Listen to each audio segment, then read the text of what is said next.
Everyone, please stand for the flag salute. Led by Allegiance to the flag of the United States of America, and to the republic for which it stands, one nation, under God, indivisible, with liberty and justice for all.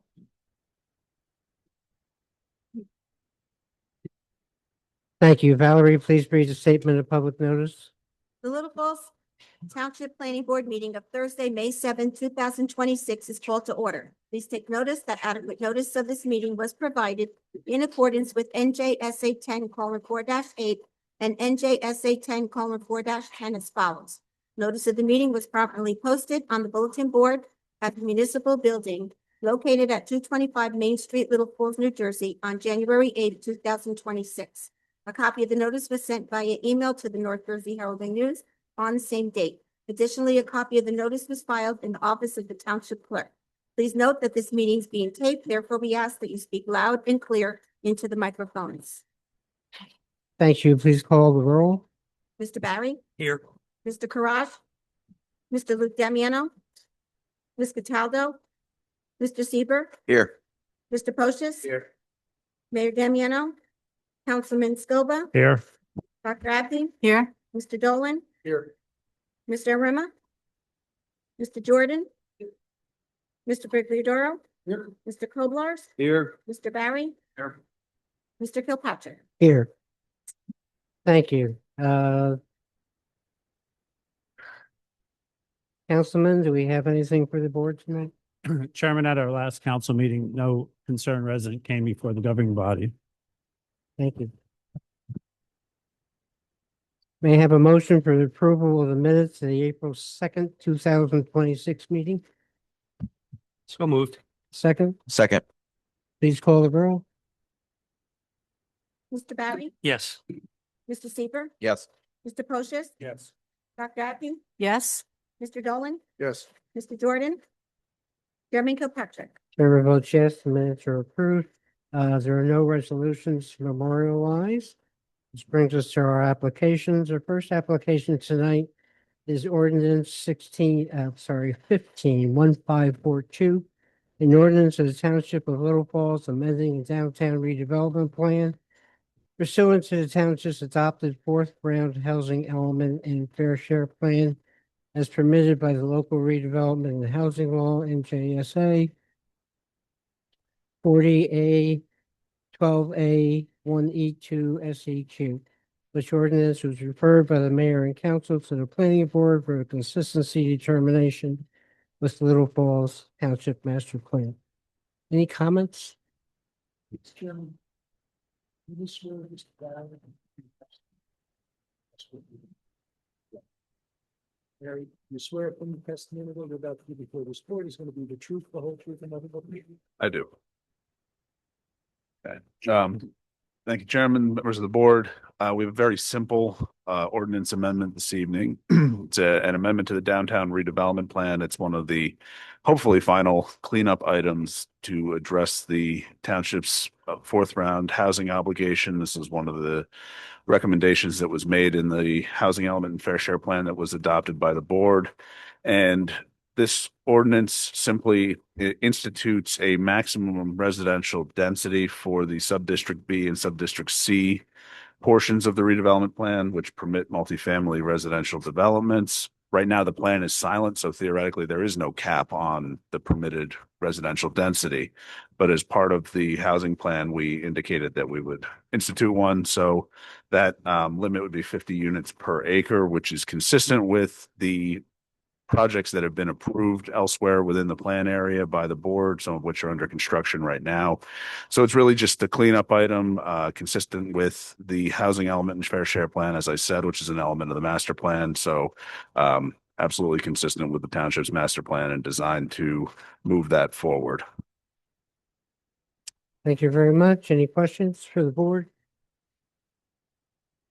May I have a motion? I'll make the motion. We have a motion. May I have a second?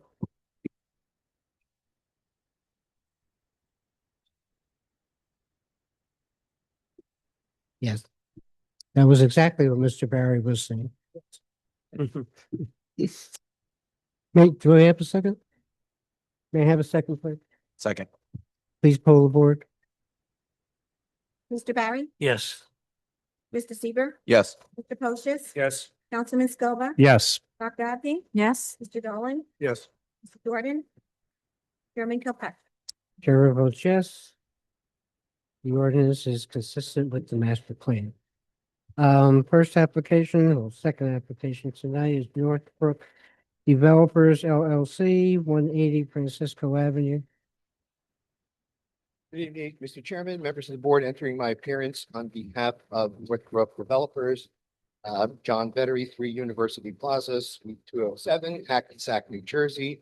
Northbrook Developer is the contract purchaser. We've submitted an owner's consent form from the estate of Thomas Murphy. The estate is the actual owner of the property. Mr. Brigliadoro has reviewed our notice, and before we proceed, I just want to confirm that the notice was acceptable.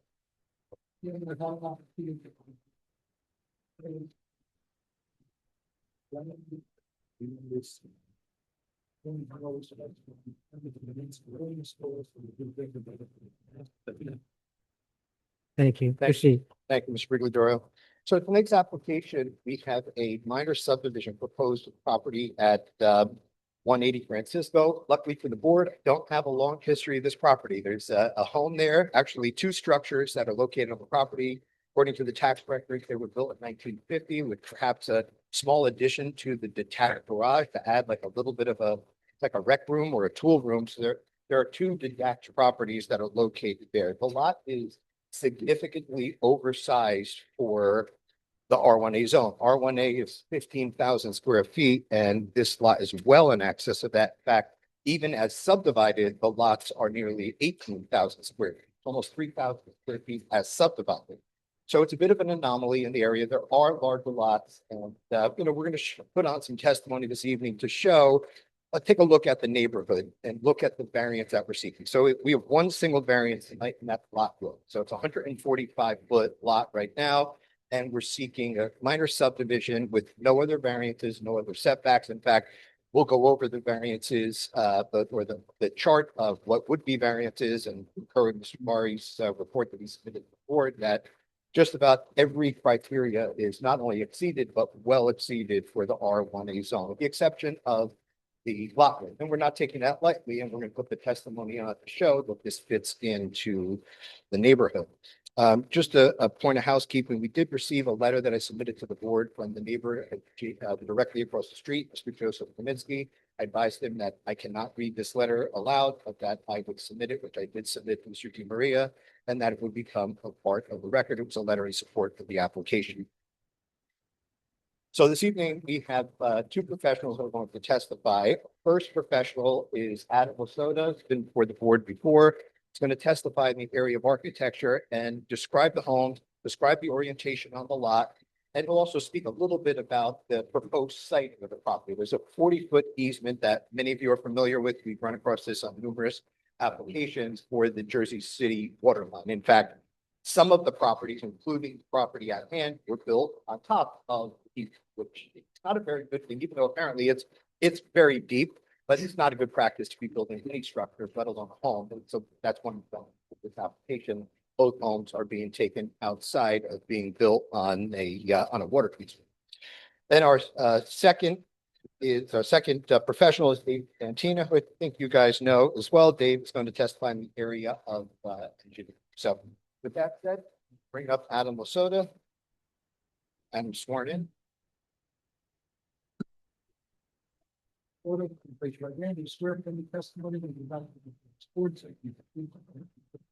Yes, I do. Yes, Adam Lasota, Lasota. My address is 1355 East Susquehanna Avenue, Philadelphia, Pennsylvania, zip code 192.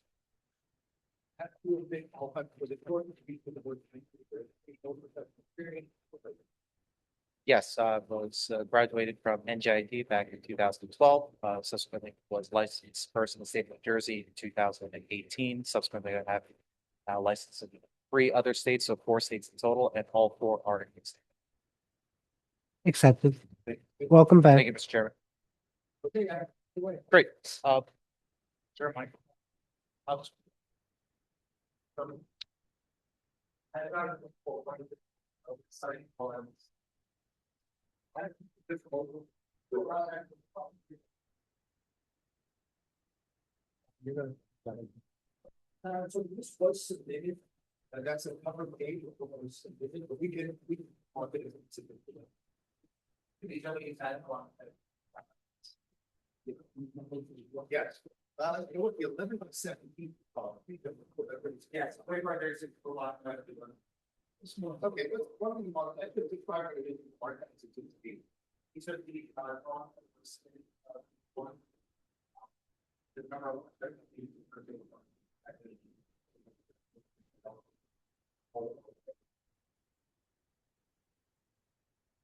There's a new set. What's the big?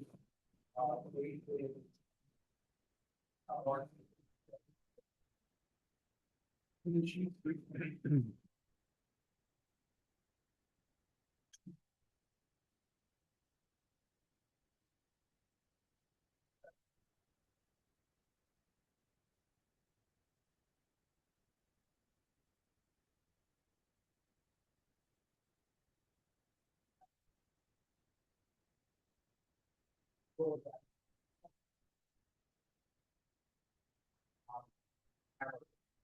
Water.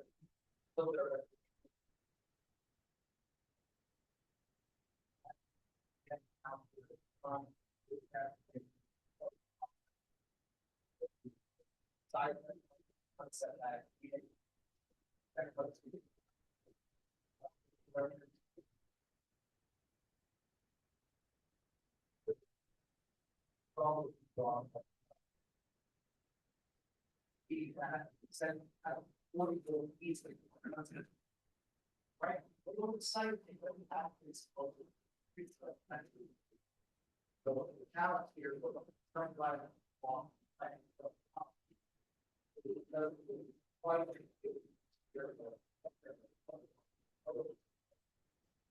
Yeah, I think that. Also. Homes that. Are actually a very side, but that also very much. Are. Visually different, we also. Now, time.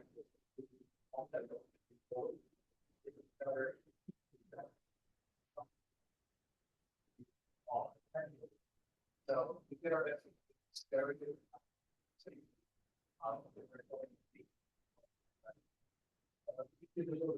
Are exactly. Oh, what side? Right on.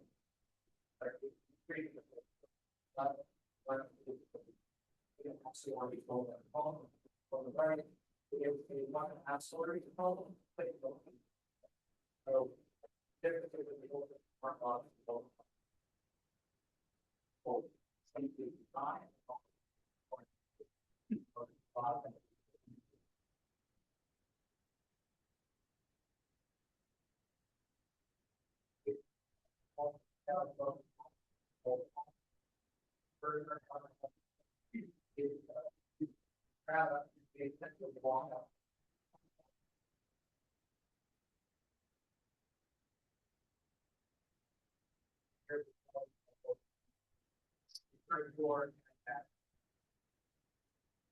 Absolutely love.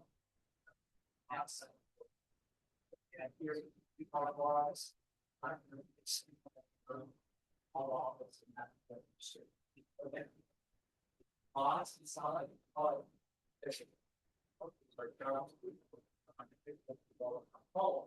Within that.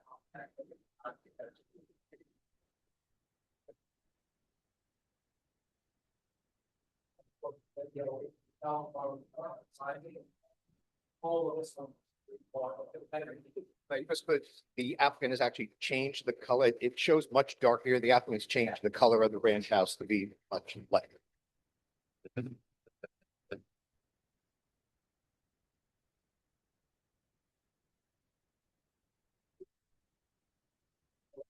Yeah, first, the design will be lighter. But the goal of the design is up. So.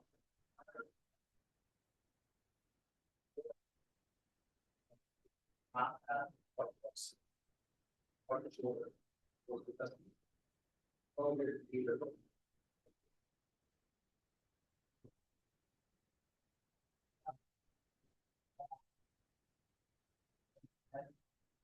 they were forward with content based on. Go out and on. All of the wall out, based on that. That.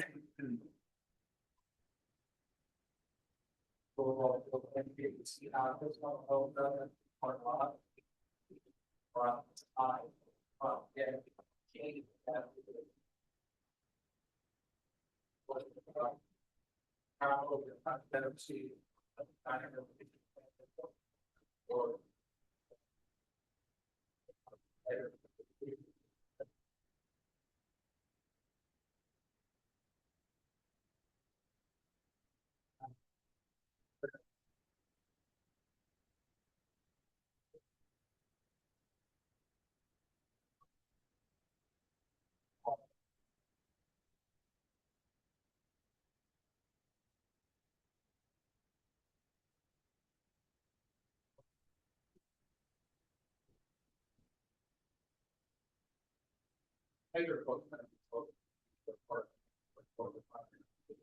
Size.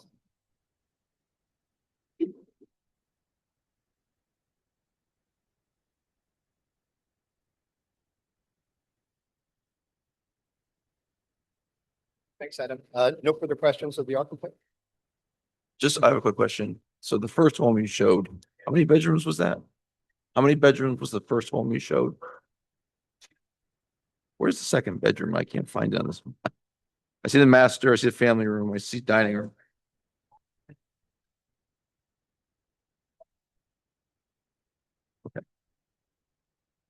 This is the house on the left, is the one bedroom.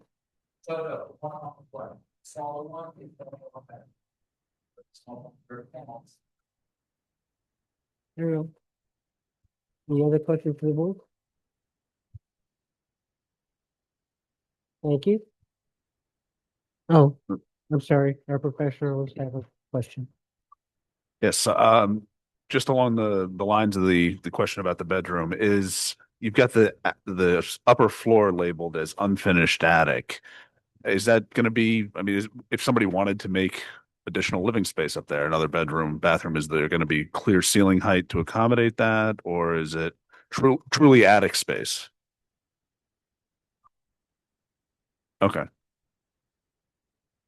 So may I ask why you're not building that out as a second floor?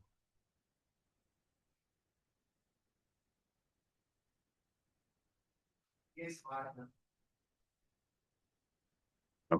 I get- And Ms. Barr, the candid answer is that the home is, for Mr. Lau as well. Okay. This is, you know, has been custom looked at. for her. She has new baby, infant, and that was why this was moved on. Way, but given the flexibility in the future for a larger family to finish that upper room and maybe to convert the office to another room.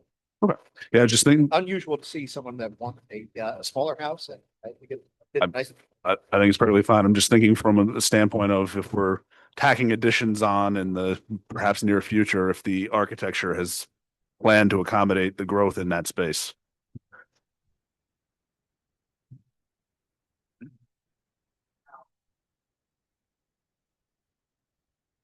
Okay, great, thank you. Very well. Anyone else from the board have a question for the architect? Thank you. Do you want to open up for questions No. after? Active. Yes, thank you. We're gonna allow everybody to ask the questions of all the people who testify at the end.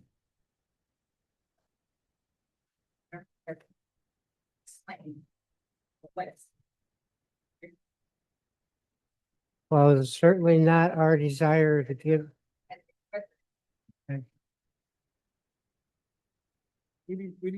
You're having a whole conversation by yourself. There's no call to order.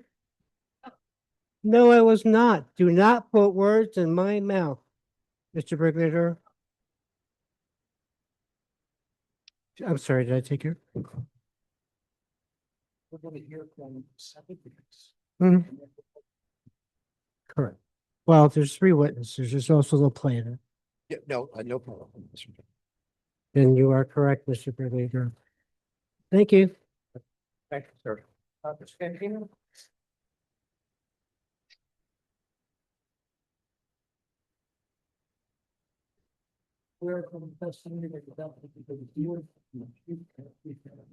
I do. David Fantina, F as in Frank, Antina, 15 Sunset Drive, Bernardsville, New Jersey. And I am still a licensed professional engineer in the state of New Jersey, and my license is still in good order. And also in you.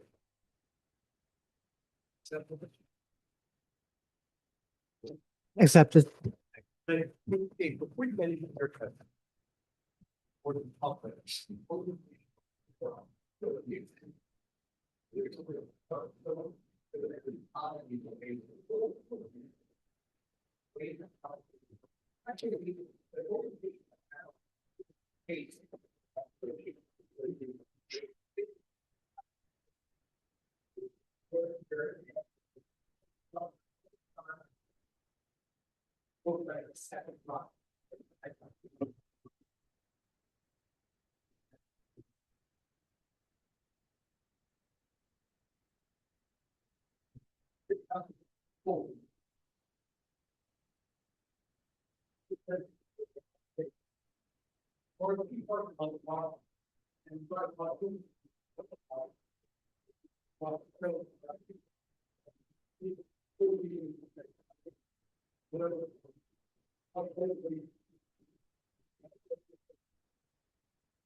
Well, we're doing maybe awesome. Something I would offer. And that would be right here. We're not. We're going to until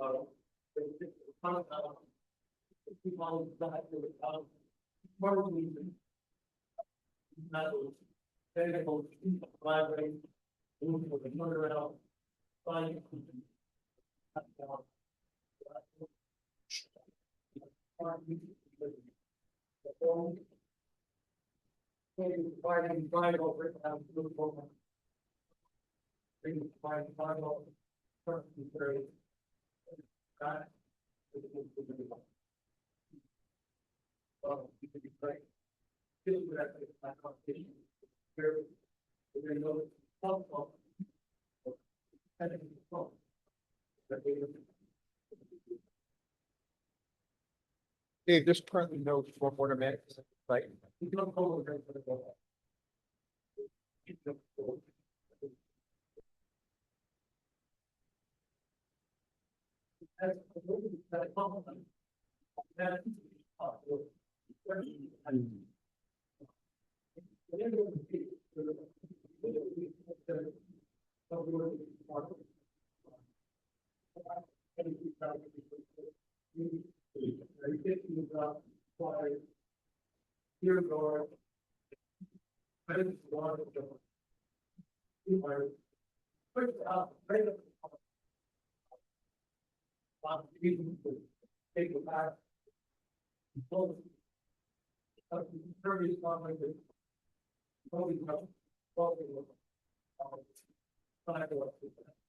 To point out, so we're not seeking a variance at all for.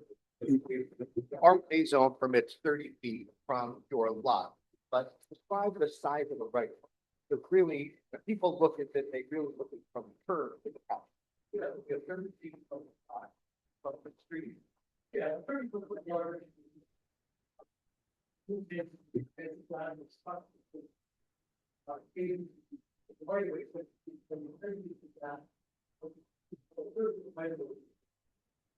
Standing right on the curb or where a curb would be, that will go there. Thank you. Right here, Number of points in here, but I think we need to discuss. In his technical comments, again, I've discussed all of them. He has 12 items. First one is simple. We will, if this board approves this, provide a plot plan for each lot in order to get a building permit. Certainly provide permeability testing, make sure that the dry wells, if the land, dry wells. He had asked that the dry well systems be moved all the way to the back. After a site visit and after some subsequent conversations, we indicated that we would move the dry well back. We're not going to move it all the way to the back. I don't think there's any reason for that. And I think he agreed that moving it back somewhat would be acceptable.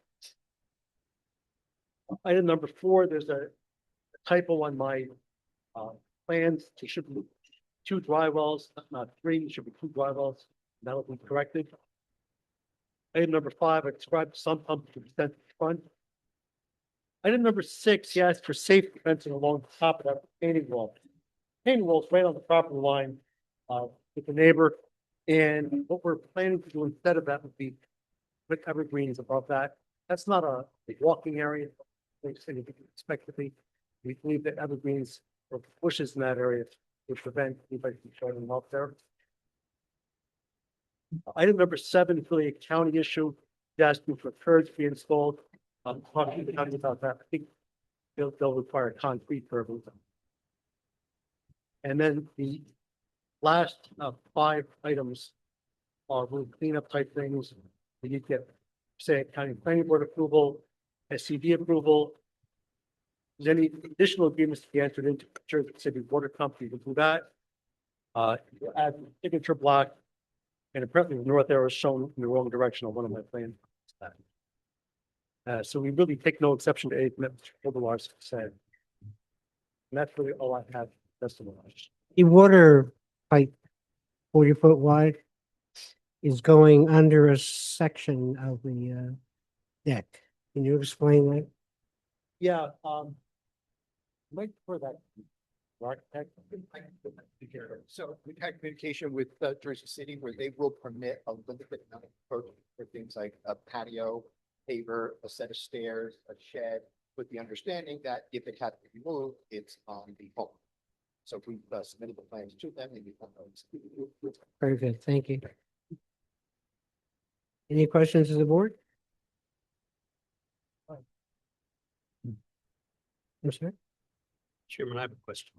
There are a number of trees on the property, I believe, that are going to be taken down. Could you point out on the plan where those trees are located?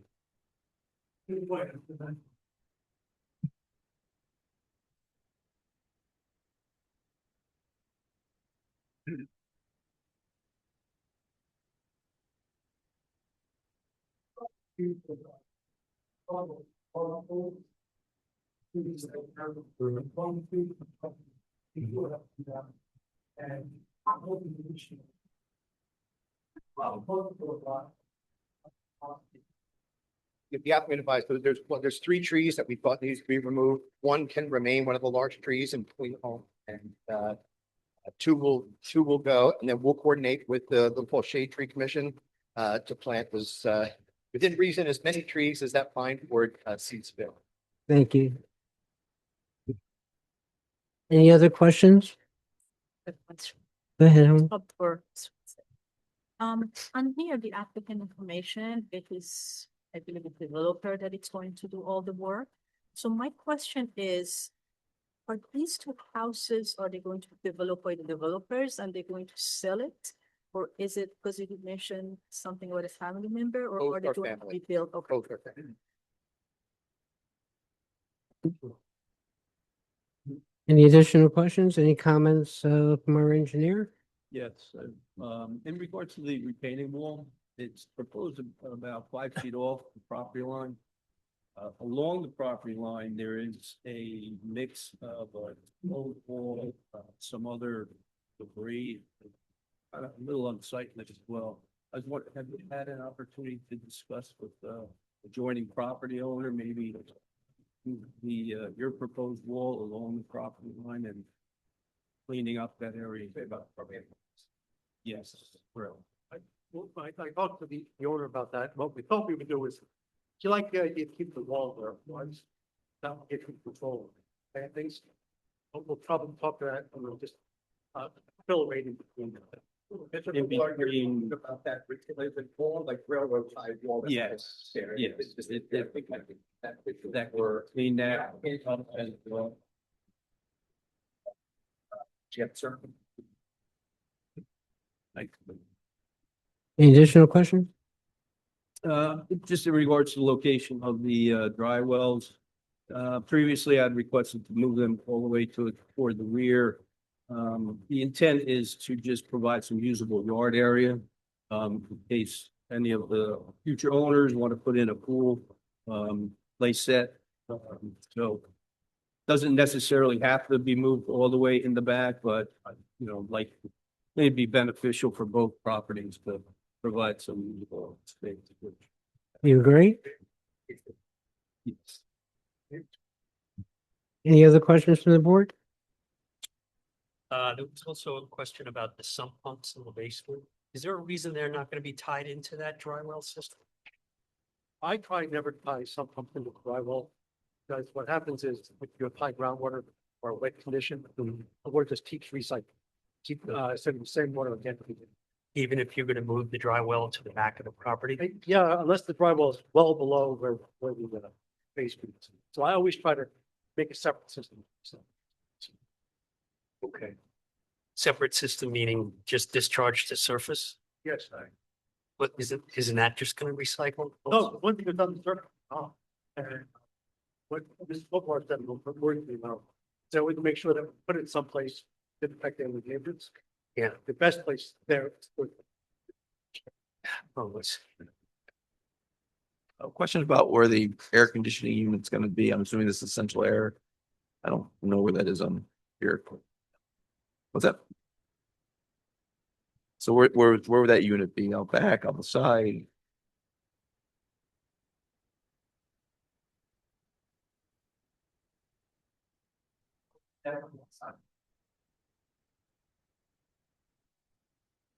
And that unit would be covered by some type of planting. And I think our side or where you exceed that.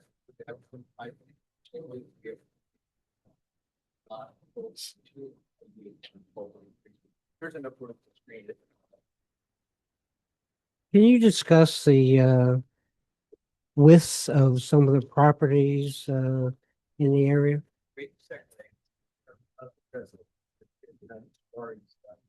Thank you, Dave. I did have the opportunity to prepare a very rudimentary exhibit, which I had marked as A1, I'll now mark it as A2. Mark the elevation as A1. So A2 is nothing more than copy of the tax. Wait, well, even as provided for its title.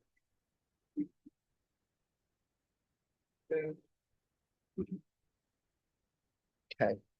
All right, I have a number more for it, but what I attempted to do, and it's color coded, so you have it probably till everyone has it in their hand. That'd be nice. But what I attempted to do is take a look at the surrounding area, much like we would do for the 200-foot list when we noticed everyone was part of this application to see where the lot was laid. And I'm going to speak a little bit about how we exceed all of the other requirements in this zone district in R1A.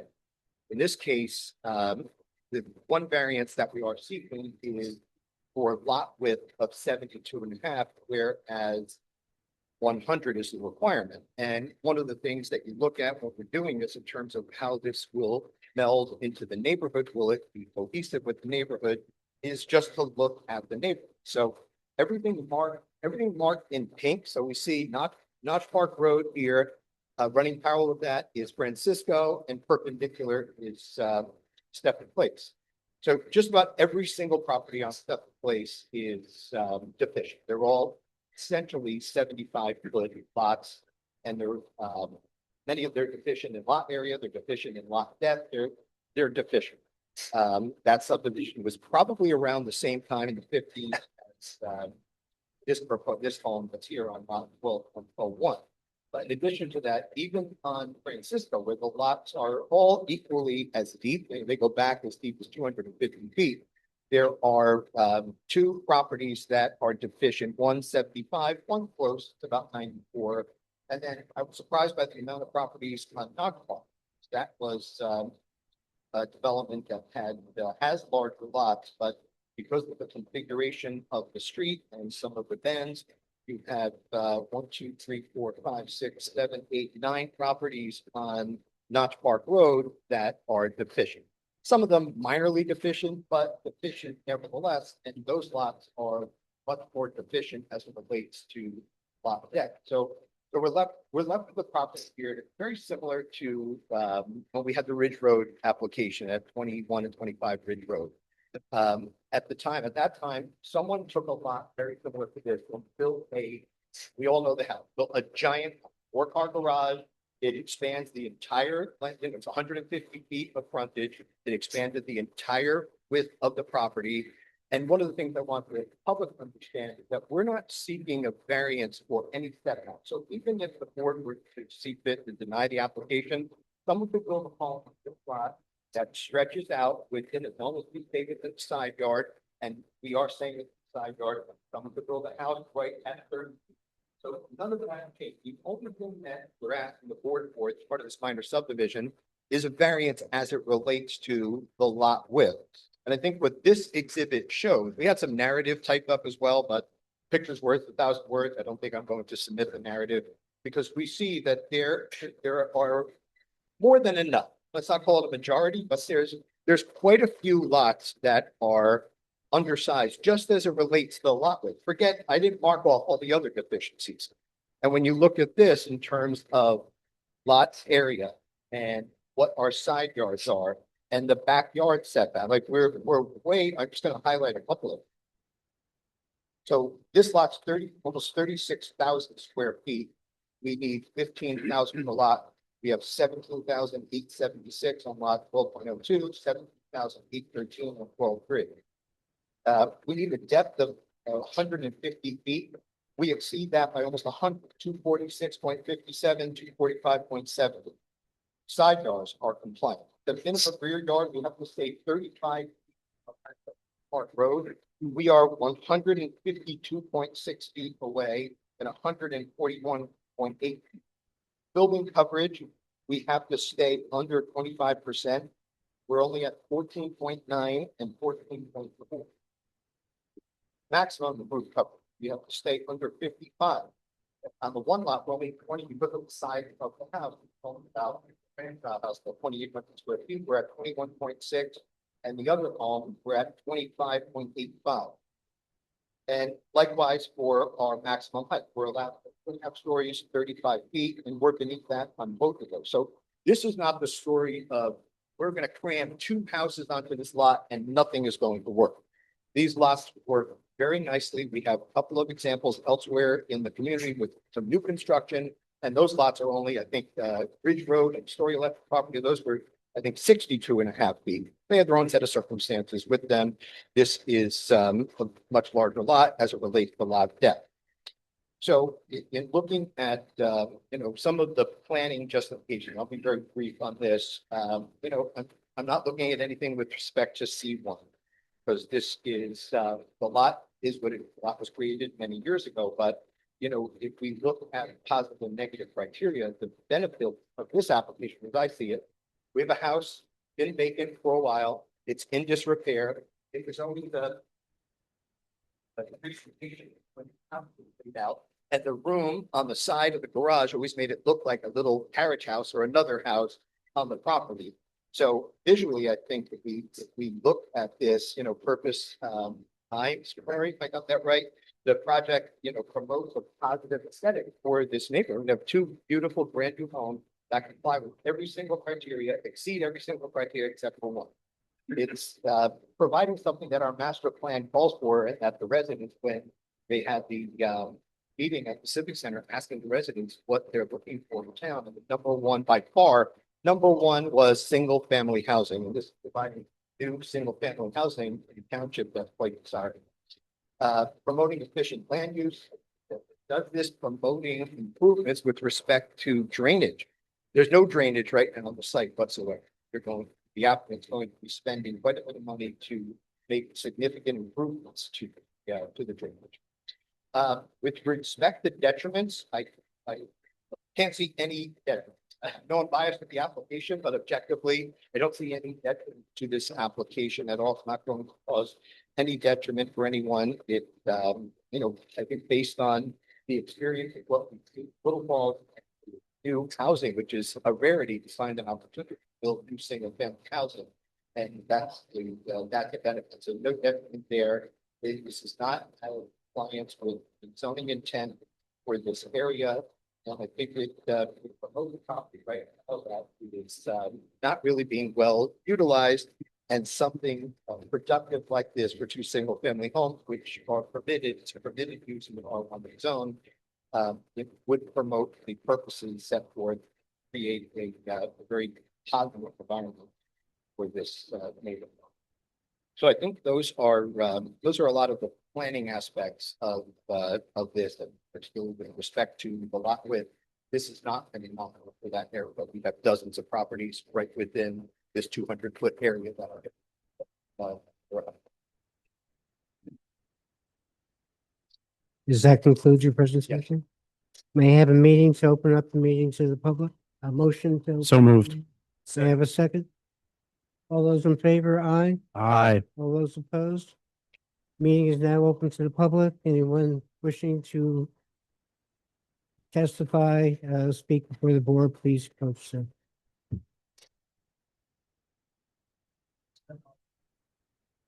Take your time.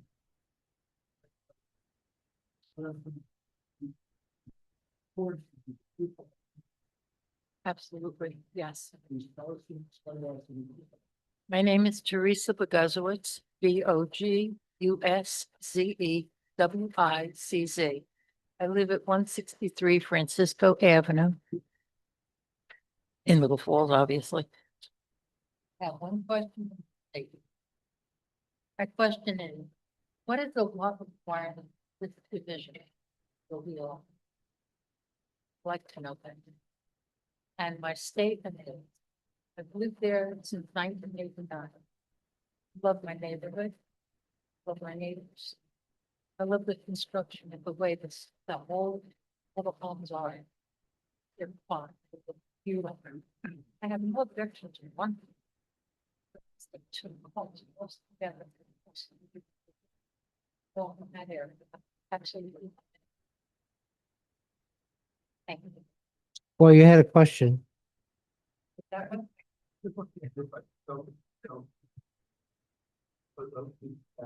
You asked what is the requirement? You're required. This the last one before for 7. That's the very, that's the very that was. So the folks is not moving. Oh, it is in that street.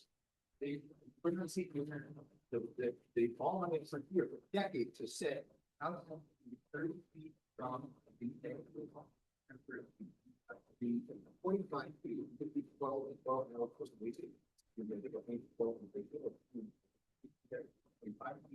We're reading a lot. Yeah. You're at 163. Your lot is 76 by 30 feet for children. But your lot is only 70 feet. If we're literally. Very similar. We have the water going beside me. And it's actually, there's nothing for the well, the water up the river. Absolutely not. It's not gonna happen. All I can say is, right now, this property, those who are working. Please, with this retention. And when that happens, all the water is up down. Well, I'm here for them. I know, I've lived there that long, that I can tell you. I understand. Fire.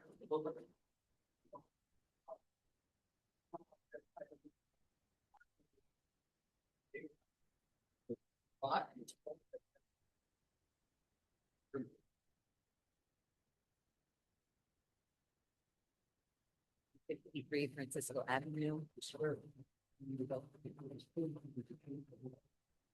They do.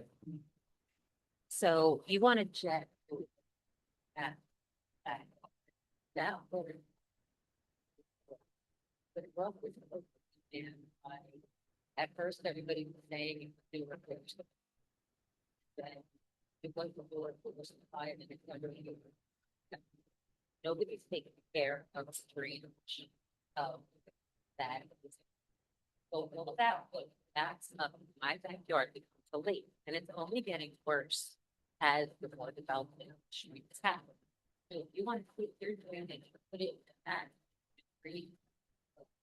And I'm gonna slip on my backyard. I had the ground pool, full of I had to put a retaining wall, $30,000 at the wall with the wood washing. House. So if you're gonna do that, I'm gonna put down part of there.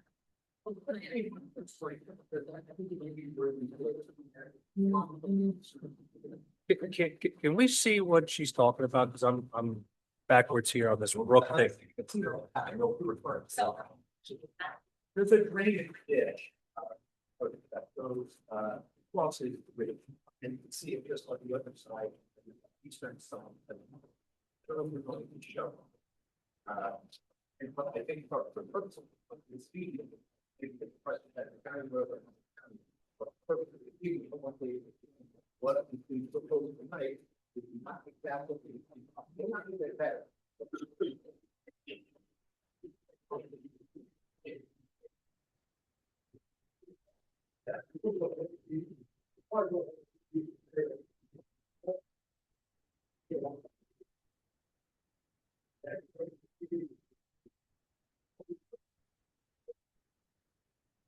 Great.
Just to try, but that was not. And.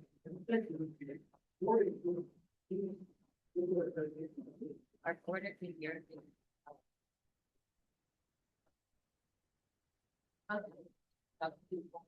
The water.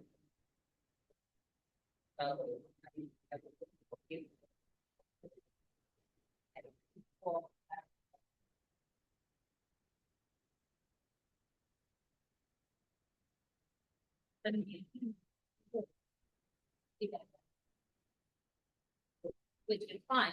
Not good to kind of felt and create a conflict now. I would talk. I'm back. So if you want to.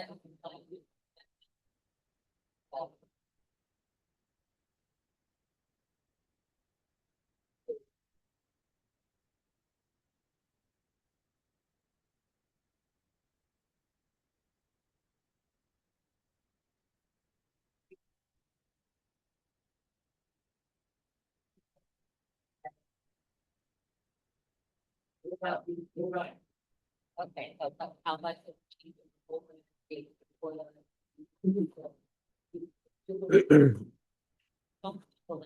Up there that. It was.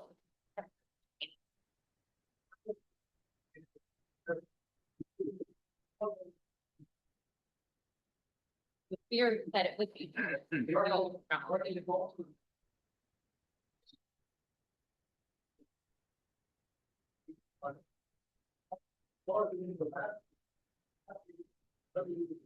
That's gonna change the. So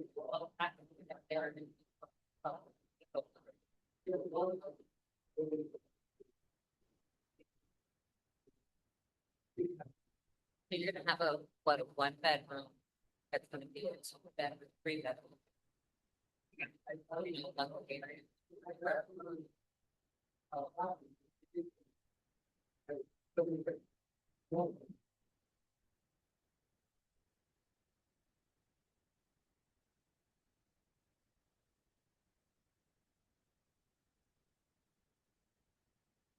Swear from the testimony about the individual reports and the true public.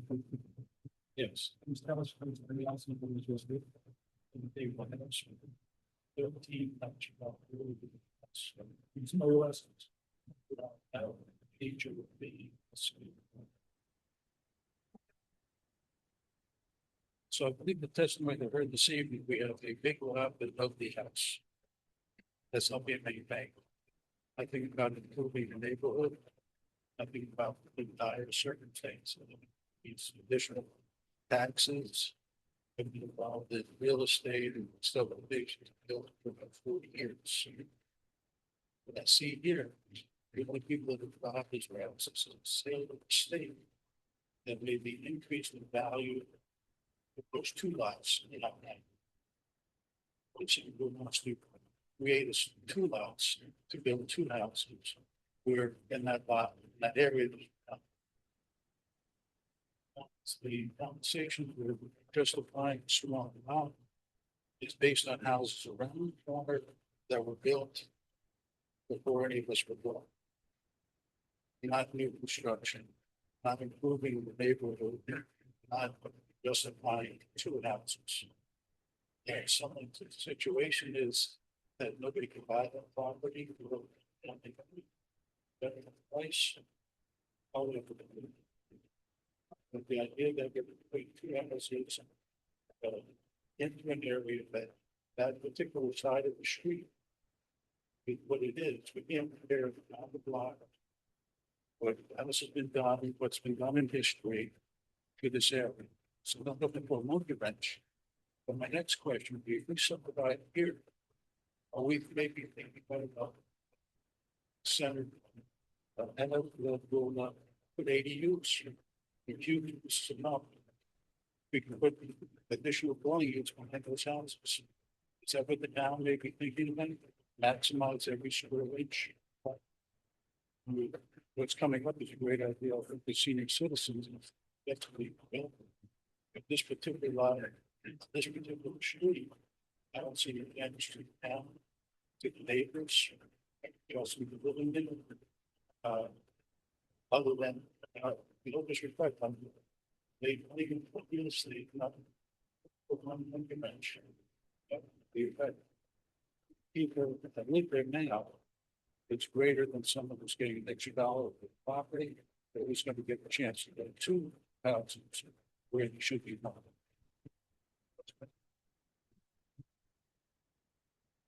Anyone else wishing to address the board?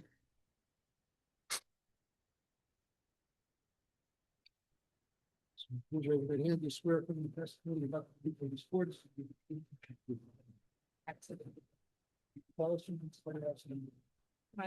My first name is Helena John, also here, my husband, John, last name is capital D, and the name capital G, and I-A-C-O-N-O, address is 183 Francisco.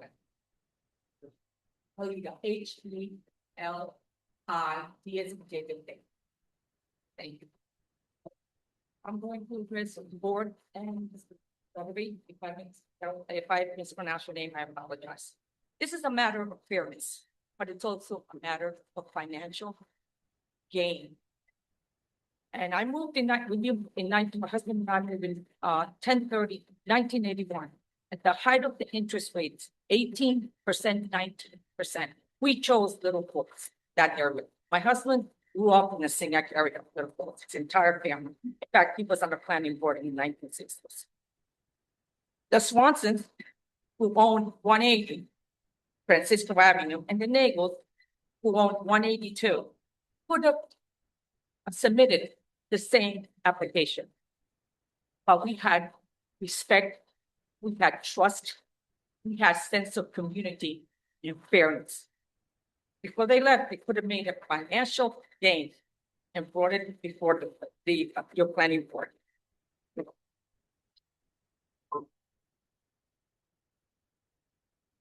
This is about us being able to maintain our sense of community. Like I said, we could have gone anywhere.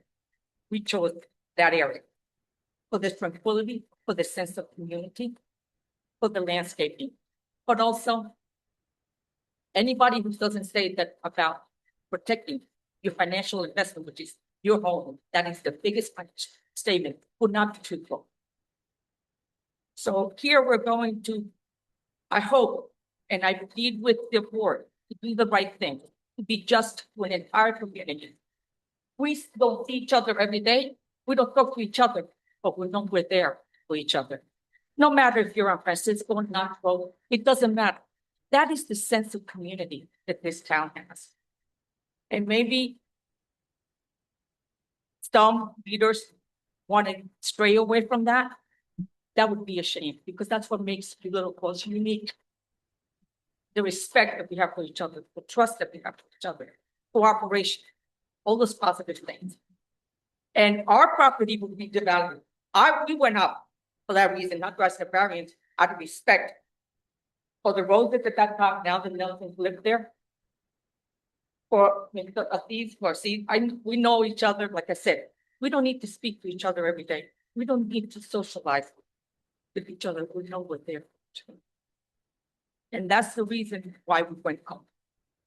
To preserve the integrity of the landscape, but also to respect the investment everyone had made in their property.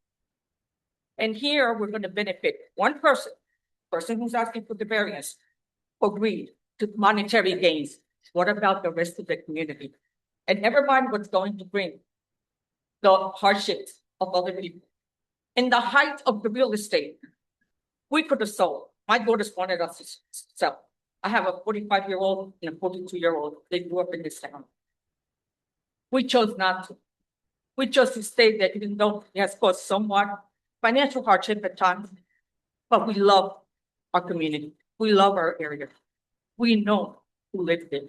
And even people who move in, they are looking for, I believe that they're looking for the same set of community. That's why they do. So the valuation at the height, like I said, the valuation of the property will be if we put 2 cramped houses and not them abiding by the variance that exists now. So I ask to be just, to evaluate everything, and to think for one person to have financial gain, the rest of us would be hurt in a very tangible way. And Mr. Buttery, you're getting paid a little bit instead than your father. You're doing your job, but you don't live in that community. So for you, I find it unprofessional for you to say, look, we have, and refer to our community as such. In Francisco Avenue? This application is not about people. No, but the way you express yourself about that community and that house. You said it was goofy. And you know what? The Swanson family, which we care very much about, lives there. So that's an insult. Yeah, you're on the southern. But I will point out that everyone has an opinion. You have a compact. Everyone needs to praise it. No, wrong. Oh, now you're losing your 183. So if you made that your homework, What's another? I'm not here to argue. no, you're here to defend your client. You're getting paid to have Excuse me. Just remember. No, you're not making a case. Well, that's your opinion. No, Being here are the represented. facts. The facts are your lot is 75 feet. By 1 point, your lot is square feet, right? All on at the 9,000 square foot lot. That's the big lot. These are the 15 lot. So you're saying it's okay for you to buy it from us. Okay, that's 70. Wrong, please, once again, you're back to wrong. I did not move there in 1989, I moved in 1981. What? I'm sorry. Oh, I'm sorry. Right when Reagan come up, 75 by 120. So the fact are, I mean, that's for a lot. You want to double, 18, almost 18, a lot. You know, the guarantee, set a lot with, you will not with is still. It sets precedent, as a lawyer, you should know. Once you allow this variance to go, other variances will come even taller. And for you to bring up a situation that was done by other planning boards, and at that time, what the planning board felt deemed at that time, you're being unjust and unfair, just by doing that argument. It doesn't have a basis because we knew where we were going. We were told what is it that we were buying. You have a lot of ifs, a lot of hypotheticals, that once, oh, the attic can be fixed and it can go to 2, 3. So in essence, you need permits for that. Because like I said, we went up in a rent, it was a rent, we went up. So for you to come here and minimize our community and our investment, so that you can get your variance for your client, like I said, you can bring anything. But don't please do not confuse the facts, okay? Just right now, 2 facts that I moved in 1989 and I lived in 181, which was all correct. Yes, I'm sorry, I don't need to, like you. Steve. Yeah, no, we're not. That's another.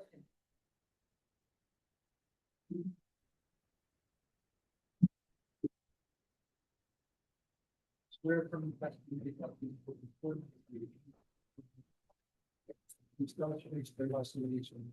My name's Beth Nelson, Nelson. I live at 187 Francisco. So you mentioned a couple of times that you can only ask for variance, but as far as I understood what's presented, the water table prevents building on the majority of the last section of the property. So I don't really see how they're not asking for a variance to approach. Okay. Can I finish my question? Because I'm trying to understand if there's a preventative issue here that prevents building on middle of the property, and how are these 2 bigger structures not encroaching on a portion of the land that is not usable for building? That's number 1. And number 2, I understand that the lot sizes of these 2 properties are bigger than what they need to be, okay, except the issue that I see as a neighbor directly across the street, catty corner from this property. The lot size of the 2 homes that this property is sandwiched in between are both oversized properties. And so we've got a giant house on the east side, giant house on the west side, and then much more condensed and smaller structures sandwiched in between. So while I understand that overall the lot sizes of the proposed subdivisions are larger than they need to be, it doesn't fit between the 2 currently existing structures visually. And it doesn't fit. If you could address the issue that I maybe don't understand about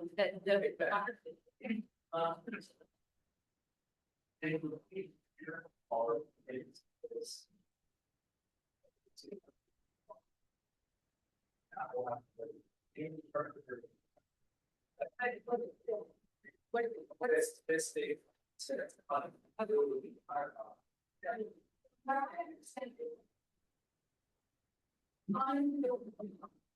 This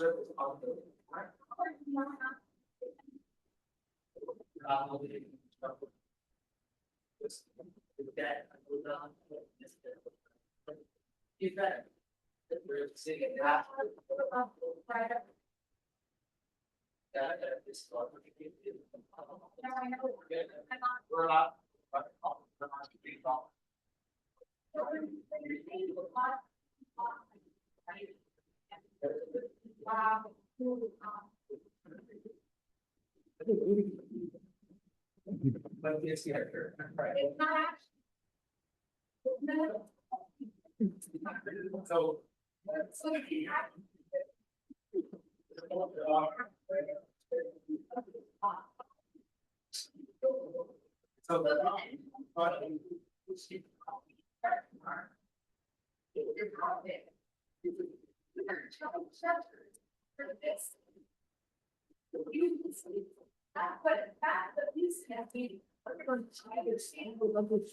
In favor of above ground, it's grass, you go out there, you're blowing.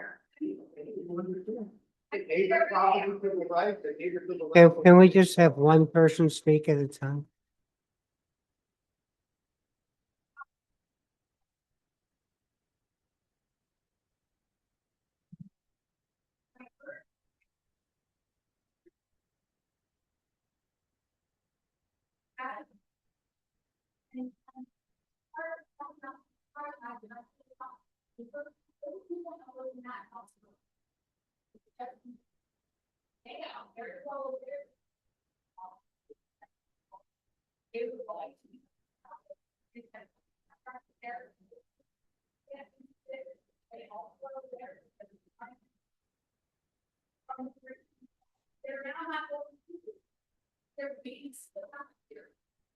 They don't want that money.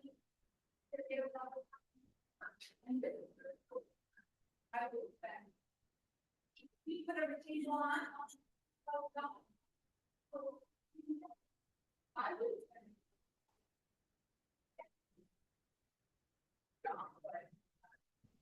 It should be. I.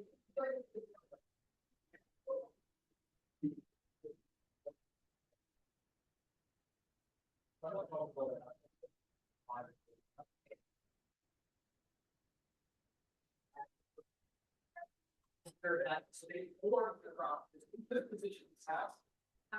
On the other side, you know, that's. Literally. You can go on the other side of that. It's very dark. You can position those houses. Well, You go and build a house, you're talking about.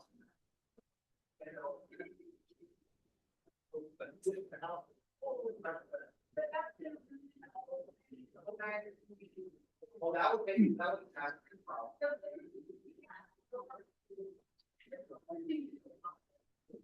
No.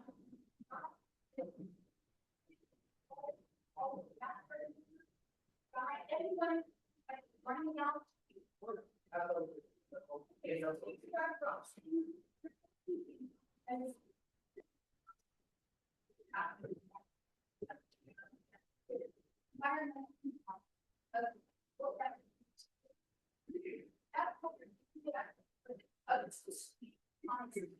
Area.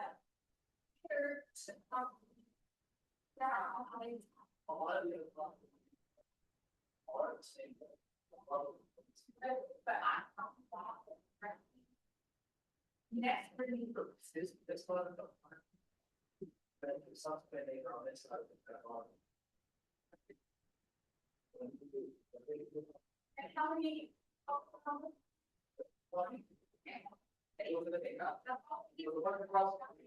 That's all I needed to know, one house for each lot.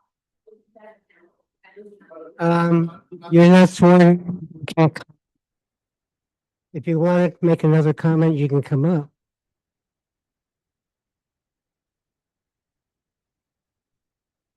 Sure.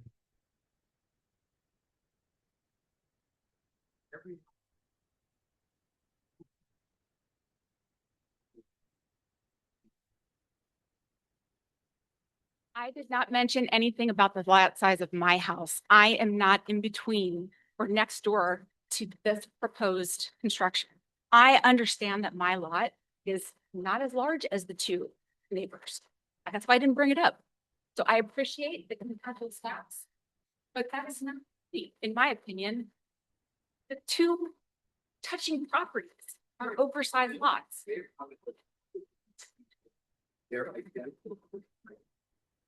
Thank you for your comment and thank you for your response. Come on up.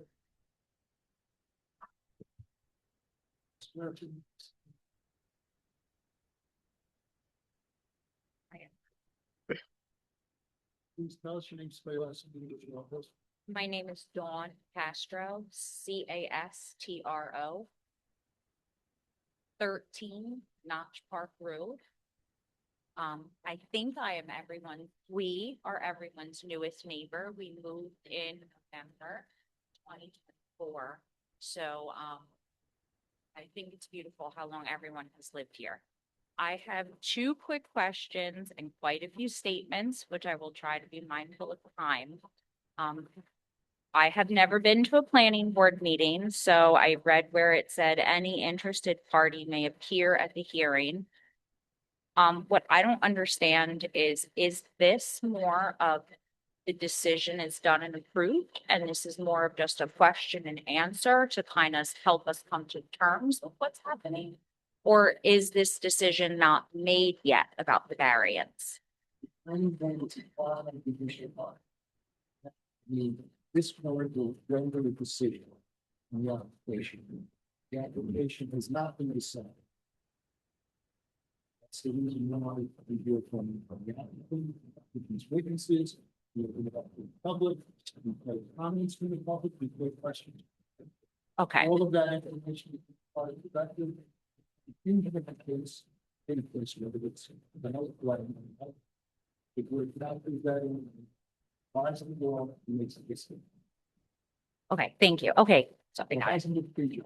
Okay, so then I think one thing I was unsure about with the picture of the houses is they are like pad cornered. Is that the way they're gonna be on the lot? Or are they going straight on? And that, okay.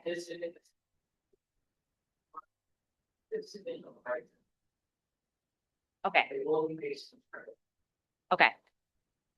So I think my concerns are probably because I am the neighbor directly behind 180, my family and I.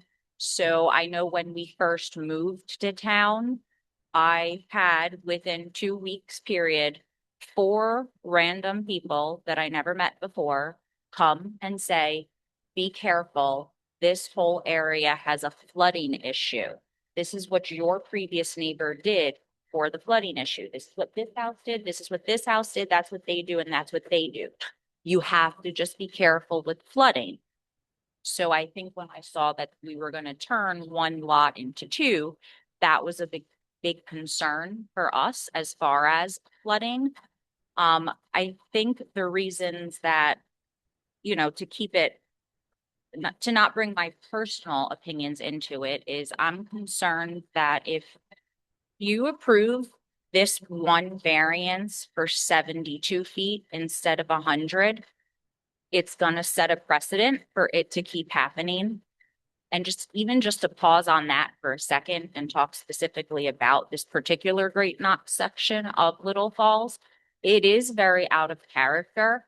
7th Street is really just a no. You don't quite see it. So the areas that you do see, these 2 houses would look goofy. And they would be on a tighter footprint, like the architect said. So it would be very out of character. I think a lot of these neighbors have pride for their house, for their layout, for their land, for their character, for their section. I'm new here. This is was my dream to live in Little Falls. But I don't have the oomph that they have, but I get it. So to just approve it, it would set a precedent that really wouldn't fit. I'm also concerned about I'm concerned about property value. I think everybody has said that. Why can't you just build one big house instead of two? And I think it was said this is gonna be a multi-generational house. One large house can be built to be a multi-generational house. And if currently right now, it's a multi-generational house, one day it might not be. Those people might sell and then you get two different people and it really is gonna bring down the property value. I think Francisco, everybody flies down that street. It just lends to it. The hill just takes you. And now you have two houses, two extra driveways, two families with kids, more deer that I might hit. It is just a disaster. And it's just better if you redesign the plan to stay as intended. So I think there are a lot of traffic and safety concerns. Drainage and environmental, I'm nervous I'm gonna go underwater, because now what if these people want to put in pools? And the water just carries there a lot, so that's a huge issue. I understand the dry well, I don't understand all of that too much, but I'm just concerned about flooding. I think my biggest, most personal concern is I left two towns because my kids were in trailers for music and art. And I left Nutley and I left Bloomfield and I miss my neighbors there and I miss that town. I came here for privacy. I came here so that I could look at greenery and I sit at that backyard and I look at that house, my cup of coffee, and I look with my back to my house and I just look at that yard and I say, I can't believe I live where I always dreamed.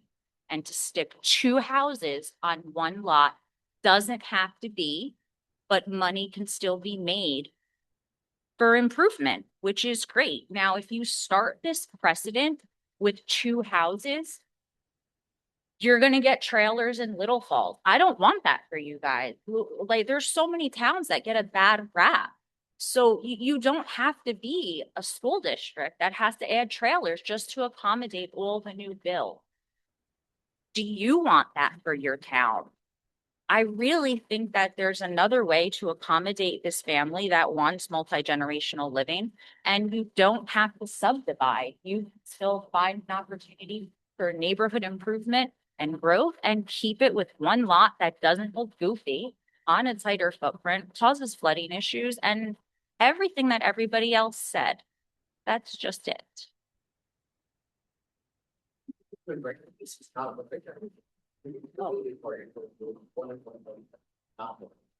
Okay. Safe. Thank you. And I have a petition, which is really 1,000, because I have kids and work and I really couldn't door knock all day, but. Anybody that's here tonight, we can address what we're doing. Okay. So, thank you for hearing me. Thank you. Anyone else wish to address the board?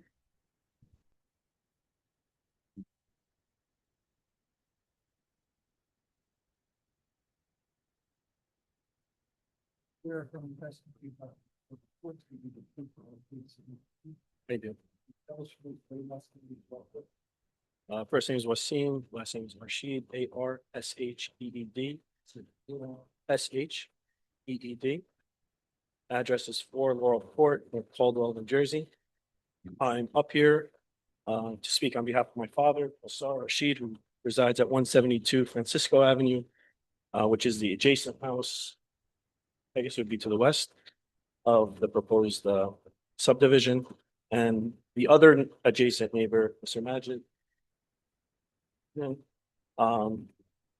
So over the past couple of weeks, we've gathered as a community, as neighbors, and to just talk about what's going on. And I want to start off by Steve is one of the nicest guys I know in town. We have businesses in town. We love his family. John Better, he's a standing guy. And I hate to even be up here to go against what's happening. And I know so many people up here just, having businesses in town. My father's been in the house since 1989, and Little Falls means a lot to us. And to see what's going on with this proposed plan, I think the biggest thing for me is setting the precedent. going back to before I moved out of Little Falls, my father wanted to subdivide his house because he wanted me to live next door. I said, Dad, we can't do that. We're not gonna do this to the neighbors. We have the, I think, 185 foot frontage, I'm sorry, width on the property, and that was my father's dream, to subdivide maybe 3 times, but we would never do that to the neighborhood. We've been there a long time, and we want to preserve the neighborhood, especially that side of town that we have so much pride in, and we're all for all the developments in town and progress that we've made. And I still say we because I feel like Little Falls is still a part of my identity, born and raised, and having my business in town as well. So I hope that the town, the board just takes into consideration the precedent that this could set for a very residential, protected residential area. And just take that into consideration. And with all my neighbors' concerns with the water and just the conforming of the build out, I don't believe it conforms with the rest of the neighborhood. And once again, I hate to even be up here to go against my friends, but I also want to preserve what, you know, my dad moved to town for, our other neighbors and great friends. So hopefully you guys take that into consideration. And that's all I have to say. Thank you. Wesson, WASSEM as in there. Anyone else wishing to address the board?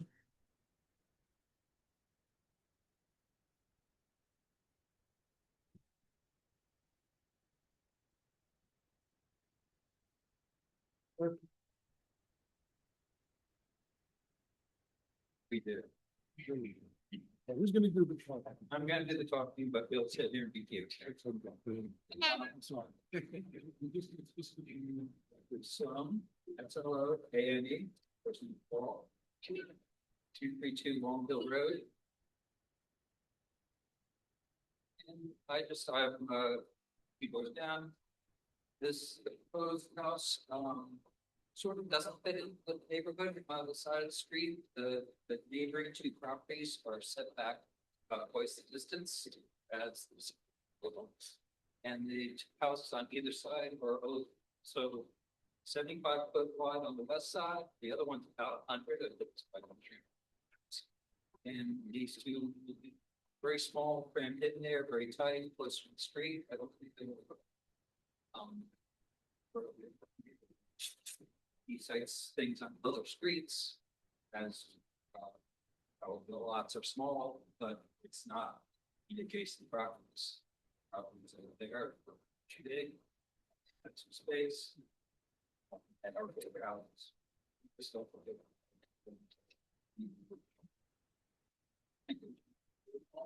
Thank you. Anyone else wishing to address the board?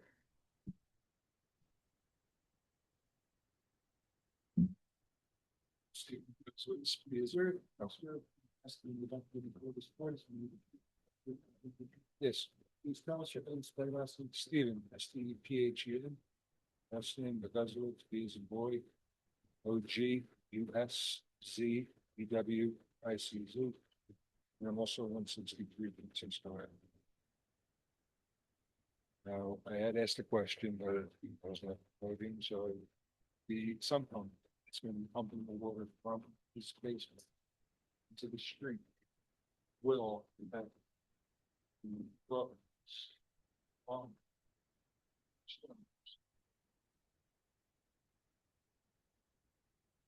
Yes.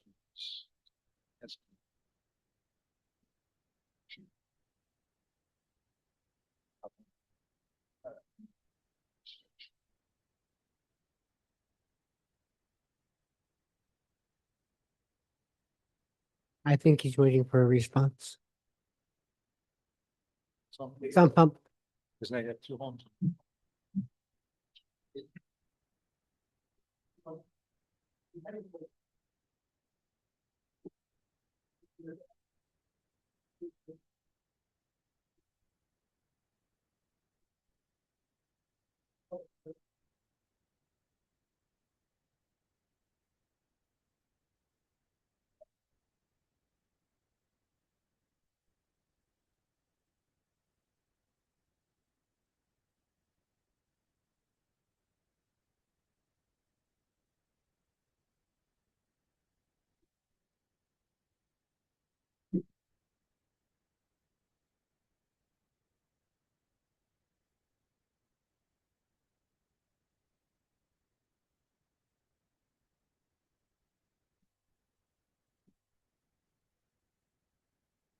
Come on.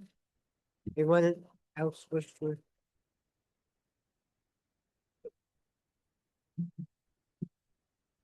Just else, I don't disagree, but just put me in my heart. I've been in Notch Park 30 years.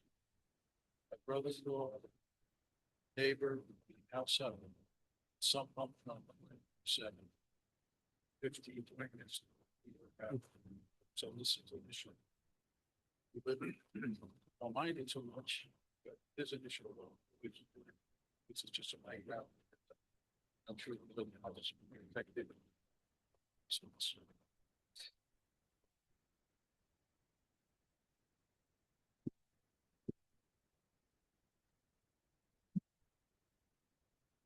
Just.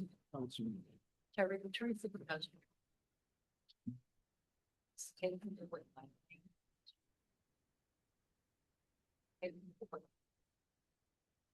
So I have less than.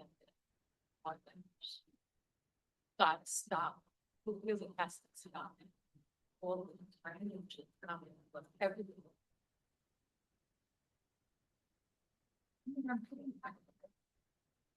And I'm paying them because I like what I'm living, but I can't live here from the people I'm taking away with. Nobody would want that on their phone. No.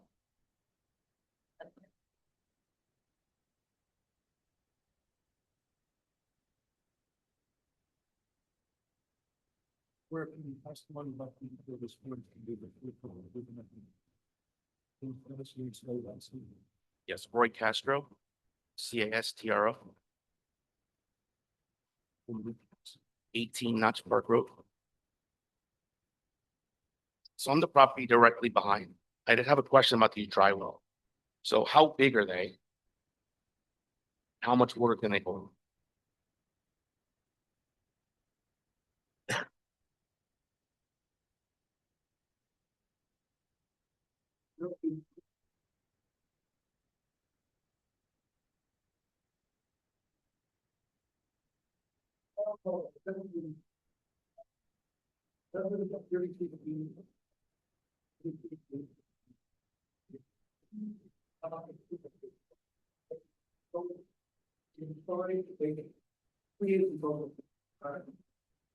So like how many gallons are that, or you know, like what, how much extra? It's,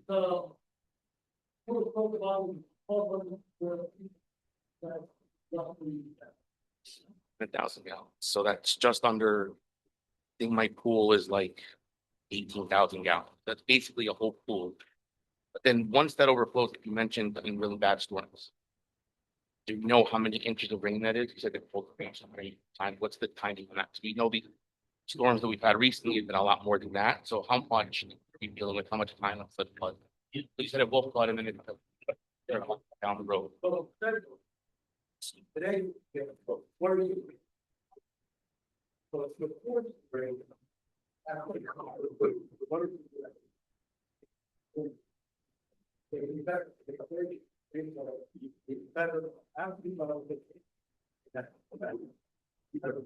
So you're saying 1 inch of rain?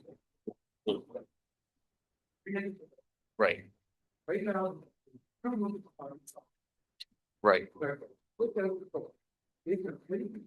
Well, it's close. Runs out. Of the smaller properties that are there now. Not full. You mean these that are being built? Well, there's only one home. It's one home in the garage, so there's very smaller structures, right? They're very small compared to the two new ones. I mean. Right, but now we're getting 2 rooftop, right? So then this leads to my next question about the impervious coverage on the lots. So you're allowed a lot to be covered by a certain percentage, correct? So essentially what we're doing now is doubling. Right, each lot now is going to be able to. Mhm. 25%. Right.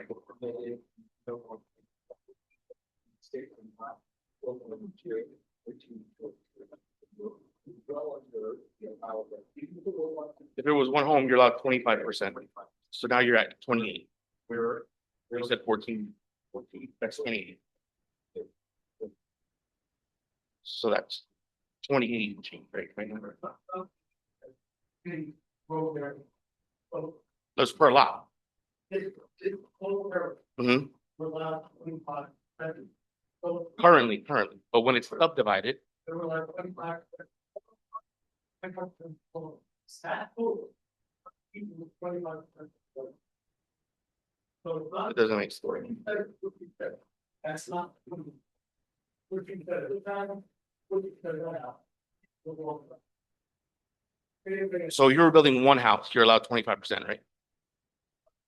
If you're allowed, if the lot does not get subdivided, which we all hope it doesn't, Higher. right? Right, so now on the one lot, you're allowed on 14. You're still allowed 25%, but you're at 14.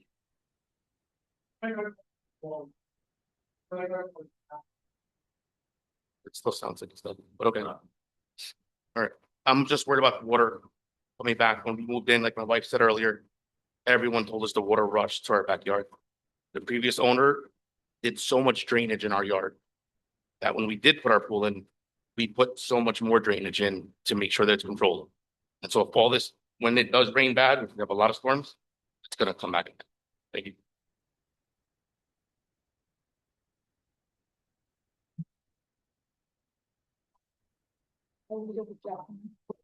One eighty-three Francisco Avenue. Thank you. We just need to. Thank you so much. As you have said, and the other gentleman that you brought, the engineer, the architect, that it's not double. In essence, it is double. You're talking, if the variance says 100 feet, and you're asking to build each home on 72.7, excuse me, 72.5. You're talking about a difference of 26,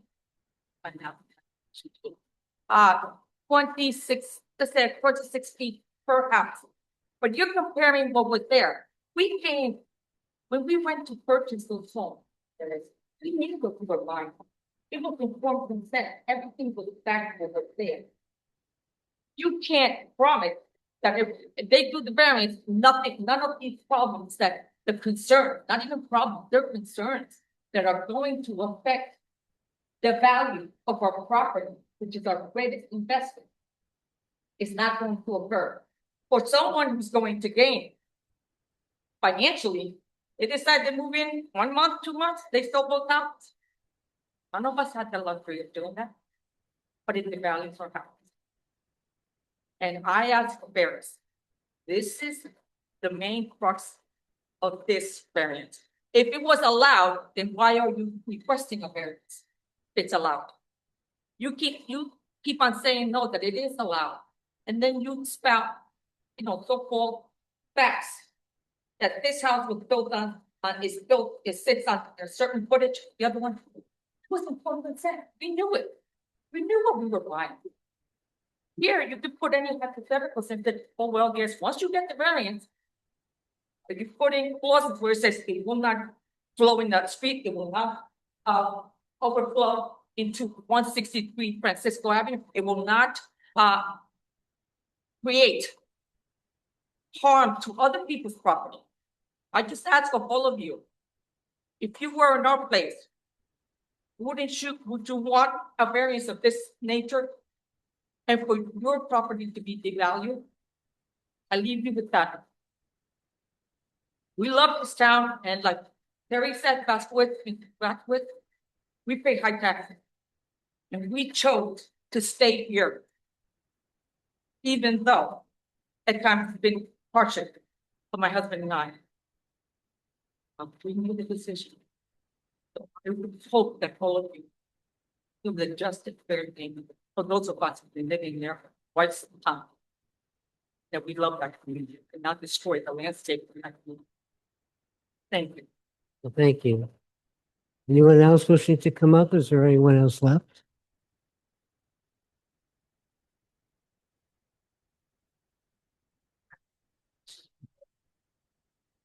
It will be, yeah. Will be tonight? Yes. Okay, and then, once you make a final decision, we should choose at the state level, when if I can hear, Mr. Brigador? what happens in that? Does this get frozen or? One of them is a decision anybody that feels aggrieved by this decision. Making it right with some security. Okay, perfect. Thank you.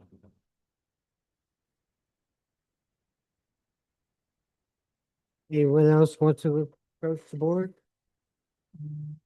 No one coming forward. I close the meeting to the public. Mr. Federi? Wrap up remarks and I know there's a lot of concern, a lot of debate tonight. I appreciate that. The Archie are wonderful family, above them. And I'm sure all the objectors here, they're not, you're great not, but I just want everyone to recognize the public, the board, that and someone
so 6, 7, 8,000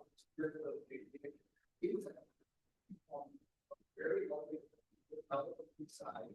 We're actually going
Meeting is closed to the public.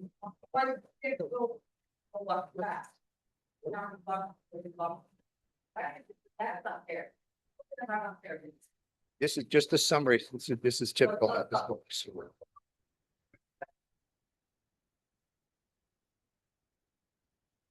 Mr. Federi? No, I think that, based upon the standards and the planning standards that we have, we've shown that this is, justified for this board to grant the one variant that we're seeking on each lot. And I hope that the board sees fit to do that. I thank everyone, including members of the public, for the, thank you. Well, I thank you. Well, that was, would it be fair to say some of the neighbors may object? Your comments have all been heard. We thank you for them. We understand the sense of community because we're all part of that. This is a very small town. Neighbors know everybody else. An issue though, in my opinion, is what is a person allowed to do with their property?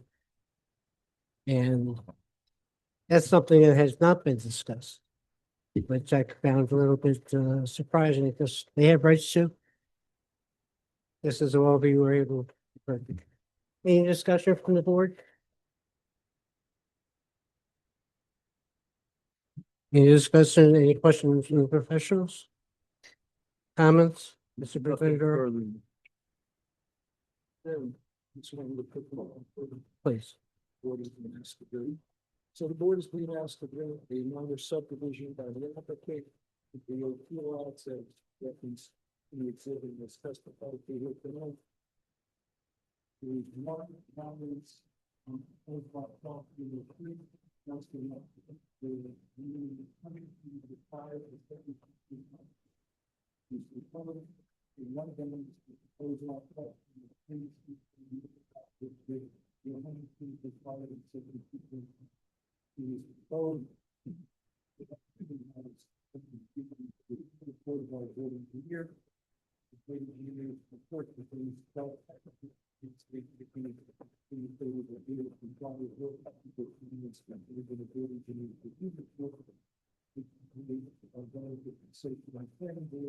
But also I feel that maybe this modification would be subdivision. And so it's simply soil conservation district as well as one of the other agreements. Yeah, it was also stipulated that if the board were to approve this application, that they would meet with the Williamsville Shade Tree Commission. We would think that 2 trees would have to be removed and 1 tree would have to be removed, but that they would still be, the board regularly makes that a condition of approval that enough to take these with the Shade Tree Commission. They would comply with the reasonable recommendations made by the Shade Tree Commission. The ground runoff would be moved to the rear of the property. And we still clean up the area in the vicinity of the railroad wall.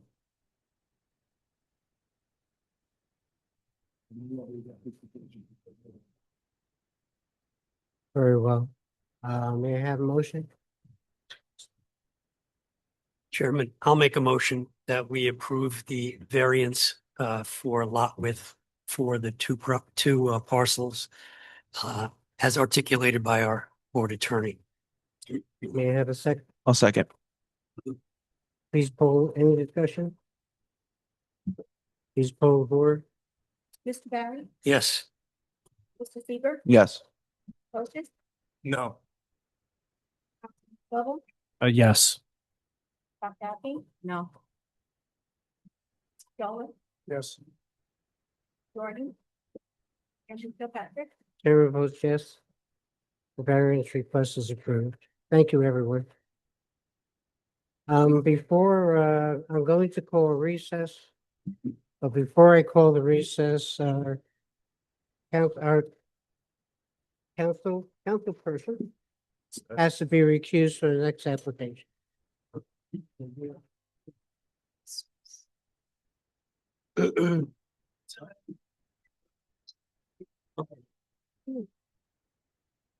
We're just people.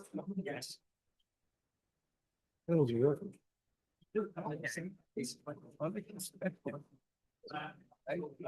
And I was thinking maybe.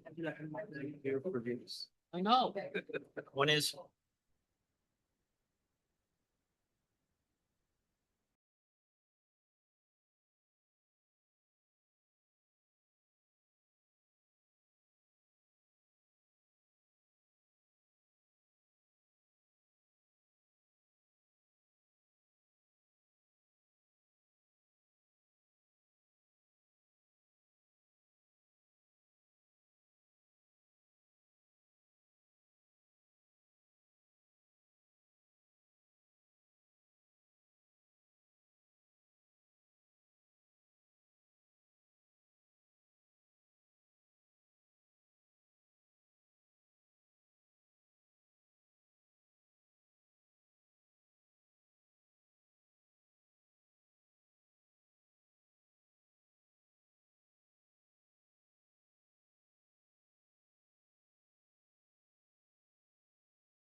It's a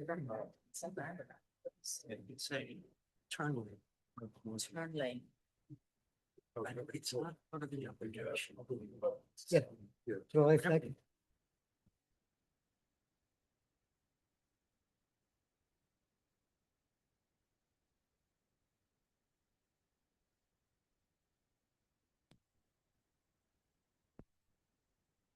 Yeah. Ask if there's anything. Then I was gonna say. Coming down. Oh, yeah, what you have to do is you have to say. Planning board meeting of May Saying. 7th is recalled back to order. You hear the application of Lasala Developers LLC, 201 East Main Street, 64 Long Hill Road, or better known as the former site of Walgreens. Thank you, Mr. Chairman. Nice to see everyone tonight.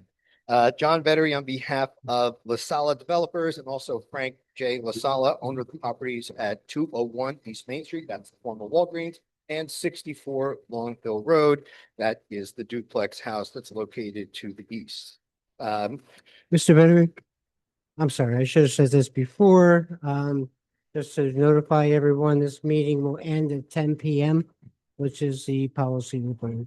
I'm cutting stuff out. I'm editing as we speak, so I'm going to make this very brief. So the property that we're here on, everyone knows this property. Former Walgreens, built as ShopRite of Little Falls, was Vitalife for many years. LaSala's dad purchased the property from the people that owned and operated Vitalife. That was, I think, back in the very, very early 90s, and came before this board to get approval to enlarge the building, to put a drive-through, to add some additional parking. At the time, Vitalife went away, Rite Aid came in, and after Rite Aid was Walgreens, and you see what's happening with the drug fair, well, not drug fair, but with all the drugstores. There's massive consolidation. We're seeing it all over the place that they're reducing their footprint. Walgreens made the decision to stay in Little Falls. Even though everyone thinks it's Woodland Park, they're in Little Falls in the new location, and they vacated the property. They've been vacated for many, many, many years. Property stood vacant, and a couple of proposals were put together. Mr. LaSala is a veteran retail guy, not necessarily residential, although has experience with residential projects as well, and evaluated the site for what he thought was conforming with the B1 zone. The two-family houses in the B1 zone, when the LaSalas bought this property, it was in the B1 zone. Permitted drugstores, stores, retail uses, banks, lots of uses that we see in the B1 zone. Back in, I think, 2016, as part of the affordable housing plan that was put together, the township came up with this plan, which is a MFS zone, they call it, multi-family senior zone. It looks like a rather hastily worded ordinance. It's kind of short and sweet, and it speaks to senior housing, but only for a limited portion of the site. So I think as of right, he would be able to only build 10 senior units. The site thing to be in senior unit. We've had a couple of proposals that we looked at, some of which were townhouses, some multifamily, maybe a mixed-use building, looking at the area. It's not a particularly good retail site. There's no traffic light at Broward Town Road. That was abandoned. Looked at potential for, townhouses on the site. Townhouses don't reconcile well with senior housing. Lots of stairs, like we see at Palo Avenue, like we see at Autumn Point and Summit and Cedar Grove. Lots of stairs, unless you have the room for first floor masters, and that just didn't work as well. In communicating with the town, came up with a plan for this site to encompass a senior building, which is now going to be proposed as the first senior building. There was a senior building that was approved for this board, I think at 453 Main Street, which was the Margareta project. Fortunately, because of some DEP regulators, a beautiful project, but larger than this, but because of the Inland Flood Management Act, that site had no dry access. That plan was completely terminated. It's unfortunate, but this is a wonderful all senior building that's being proposed. I've submitted the elevation. It's a lovely elevation and contains a proposal of 42 units, 42 senior units. And senior is 55 and old. So it's really active adult. It's not assisted, it's not memory care, it's not a nursing home where there'll be ambulances servicing this building. It's an active adult community that we've seen in lots of communities. It's something that a lot of towns like, and that there's no issue with school. Doesn't generate school kids. It's a very high-end rateable, and the building that's proposed is very physically attractive building to that area, and it represents a very good transition up the street as we go into our R1A residential R1A zone, Great Notch. The peculiarity of this is that when the MFS zone was created, they were specific as to the lots. Walgreens, it's the Jancarellis that have the four family next door to the west. City, they included that area. For whatever reason, I think it was just an error, said two family to the east that Mr. LaFalla owns the duplex, they kept in the B1 zone.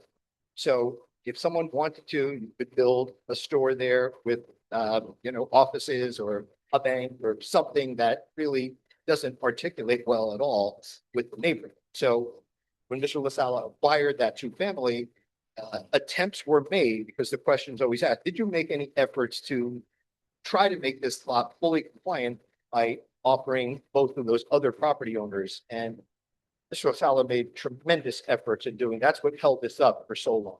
Lots of attempts to try to acquire those two properties to add that development. Unfortunately, at some point you have to stop, and it's just not productive. To have this building that's sitting there decaying is not productive for anyone, not for the neighbors, not for the town, not for the racials, and certainly not for Mr. LaSala, who's carrying this property. So we arrived at a plan that I think works very nicely, and you're going to see, how we kind of have buffered it from the other side of the street, and we've made substantial improvements as it relates to drainage, landscaping, aesthetics for this site. So that's just an overview of what we're looking at, but we do have a D1 variance here because technically the property at 64 Longville Road requires that use variance. And that's why we're here before this board as operating as a zoning board of adjustment and not tonight as a planning.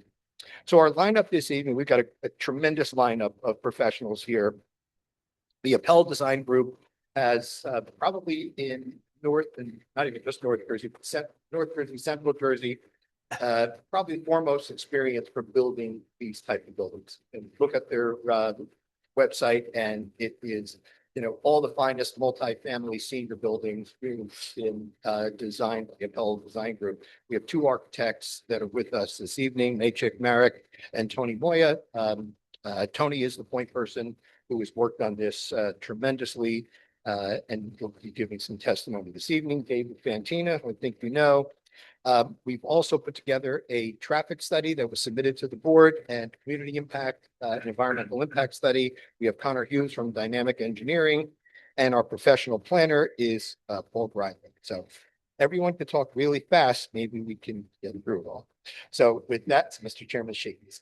So with that said, our first witness is Machik Marek from the Appel Design Group, testify in the area of architecture. My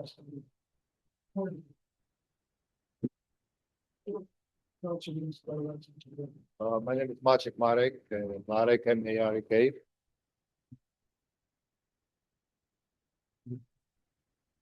Machik, M-A-C-I-K.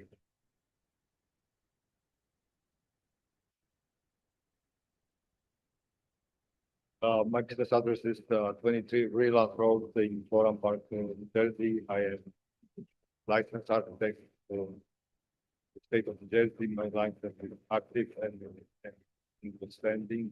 And also, I am certified by the National Council of Architectural Education Board, and I am a member of American Institute of Art. Thank you very much. Good answer to something. With me is Tony Moya, who is the project manager and project, and he will be able to address and the question if needed. The project is designed as a multifamily residential building with integrated parking garage.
Out your area with barbecue, talk about the recycling, and also why, well, I guess on the public board, we wanted to move away from having a dumpster on the lot.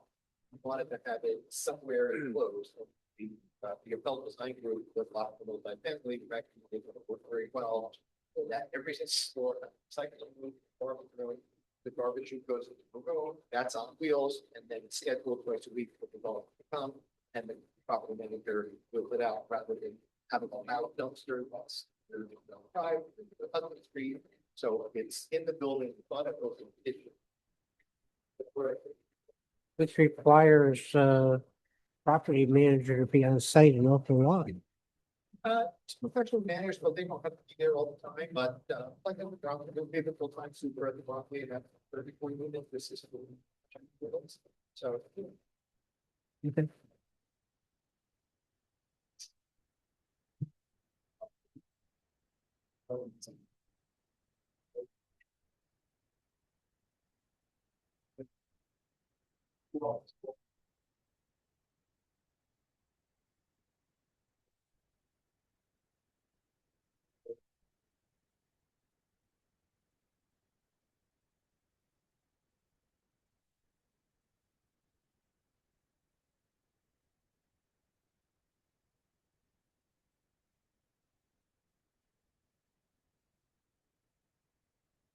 addition to the amenity space that's located in the basement of the variable basement or in storage, movie room, farmland room, there's also amenity space that second floor that articulates with that very large outdoor area. Because there's very nice views of Marsh Canal, improvements that are being proposed that area. So they decided to take a unit out of that floor and make an amenity floor at the but we out this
Can I stop you just for, can you maybe pick that up when you're talking to the microphone?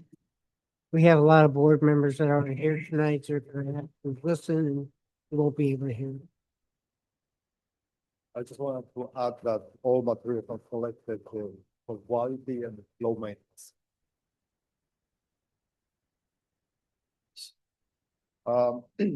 The facade is divided into several vertical bays featuring projections and recesses, which have the depth to prevent the flat appearance. They all roof lines have break up into smaller and more conventional elements. John, is the microphone, Yeah, this is. is the microphone underneath there? Oh. We can't find it. Oh.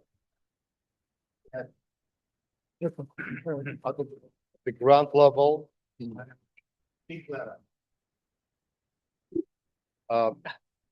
Ground level. Clearly defined children have a culture. Has to create a scale of the range of the building culture.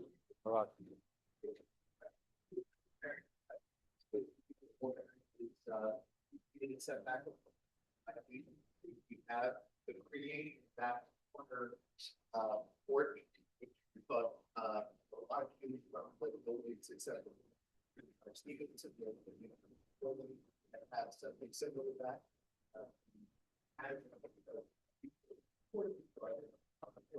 That also stated that. We want to be there. I also want to add that the porches will have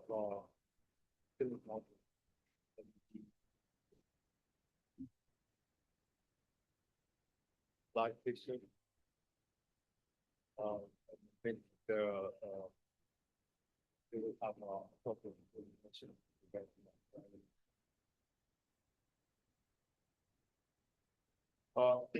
My professional opinion, this is an example of strong, well-designed multi-family building that is not only appropriate for the site and also proposed enhancement.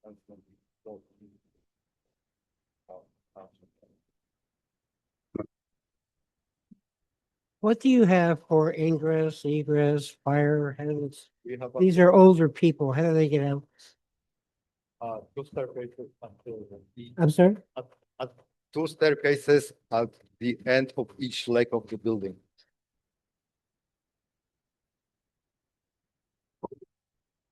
Is there an elevator? They both exiting outside. And I'm sorry, he pointed, I missed that. Okay, I know we can't use an elevator during fire, but, Two staircases.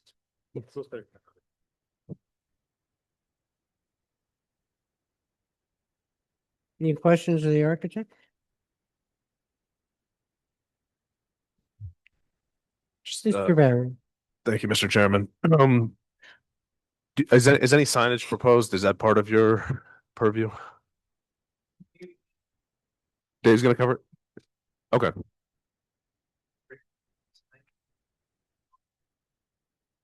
Wasn't sure who was gonna share that. Okay. The other question I have, and this may veer into Dave's as well. I had a comment in my letter about the placement of some of the meters and potential conflicts with landscaping. It's sort of a either or question. I'm looking at page 7, comment 13. Looks like there with some of the taller shrubs, it looked like there may be trouble accessing the utility meters on the east side of the.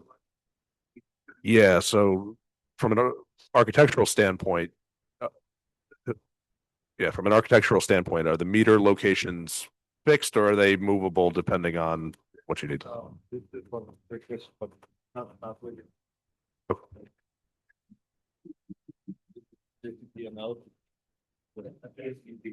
Yeah. okay. I think your point is you can find a more discrete location for that. Well, I think it's a combination of making sure you don't have conflicts with the landscaping. We want them to be screened. That's appreciated. It just looked like some of the selections might interfere with access for reading and maintenance and whatever. Yeah. I didn't see the location of the gooseneck lighting. Big sign, big things. And then last question may be more operational than architectural, but will there be any limitations on the use of the front porch areas or balconies on the building for tenants? Any limitations on storage? Any limitations on use? Mhm. Lights on. Lights on. It's just there for a couple of chairs. Regular. With respect to the outdoor area, they will. Yeah. Yeah, from past experience, I think one of the most important considerations is either a prohibition or a control on storage, especially on those outdoor balcony areas. So you can consider Yes, that was how the you'll approach condition. that.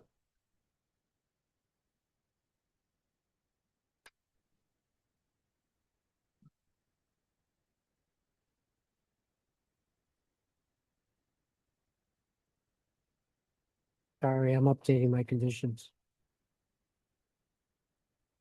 How would you porch what? Sorry? How would you make that condition? Well, I think that it would be ultimately it would be part of a lease agreement. Mr. Brigliadoro can consider the legal side of things from.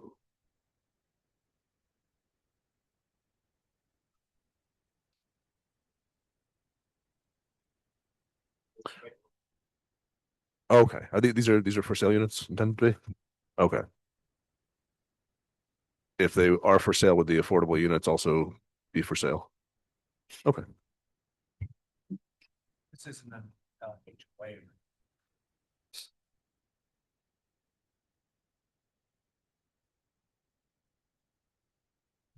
Are you done? Any questions of the architect? Yes, true. Does the enclosed garage have mechanical ventilation? Right now it's designed as a open garage. With natural ventilation? We have openings and outside the parking garage. I think we'll be parking will show this. We start well. Screen the it go up.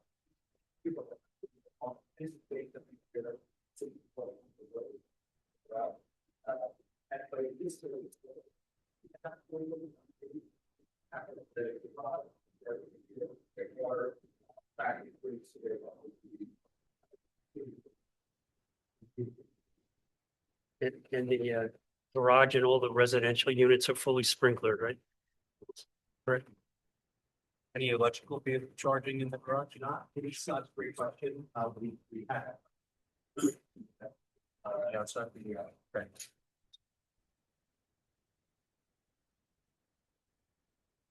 What is the height of the garage? Can an emergency vehicle get in there? Well, not support. The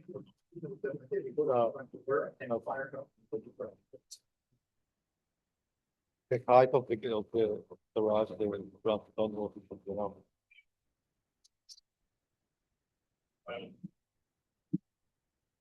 Not allowed to accessible van. to the garage. All right, nowhere on the plans was I able to come up with the square footage of the units. Can you give us that information? Yeah. Like nine one-bedroom units are.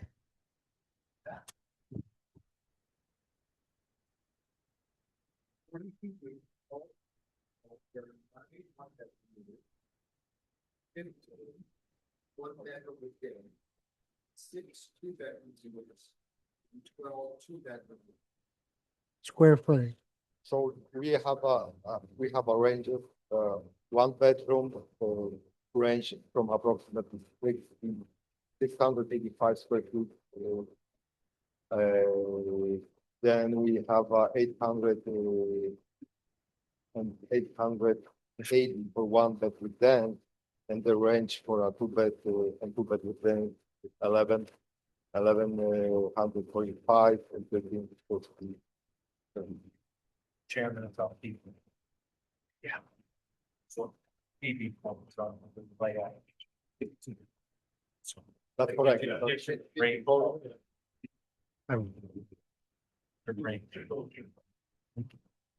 Very tiny writing. Well, with exception for that one bedroom, 605. The other units are.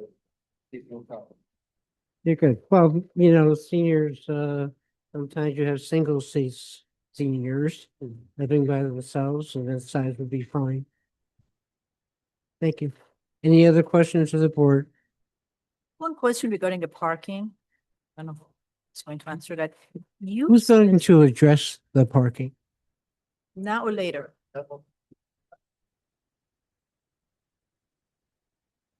No, my question is about the number of the parks. Should I ask later? Yes. Okay, total of 77. Okay, now we have 42 units. So that means if there are 2 people living, that's 84 people, perhaps 84 cars. And then if you have visitors, then where they go? The standard is established by. Ordinance back 10 years ago, it's one kind of spaces for every dwelling. But we have well seated law. RSIS, which was pages about RSIS and that because it's a maximum. They would say that would be 1.8 for the 1-bedroom units and 2 for the 2-bedroom unit. So we're in between what the town allows and what RSI says. We draw up the request of the waiver based on that. Mr. Barry? Yes, Chairman. Number 9 on your report. 77 proposed spaces, 12 VSC, et cetera. Yeah, I assume the engineering testimony will get into the electric vehicle charging requirements, but that's a statewide mandate that's really out of anyone in this room's hands, so. But like pushing now for resting yes spaces, they have to keep yes ready. Now we're getting to the point where we can short time to go on to have to so if you're at 12. What type of system are you building on here?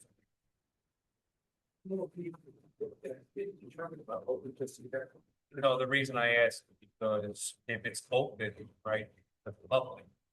Can have people find part of their charge of it, unless it's some sort of card that's issued from the resident or something. So, yeah, it could be definitely, and this is on next, still, but we got retail there, or maybe the public. It would be open for the public. Okay, something like a item chart. Very good. All right, thank you for your testimony. Thank you.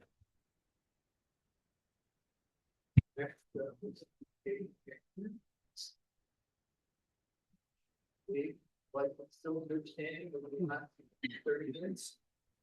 So, you know.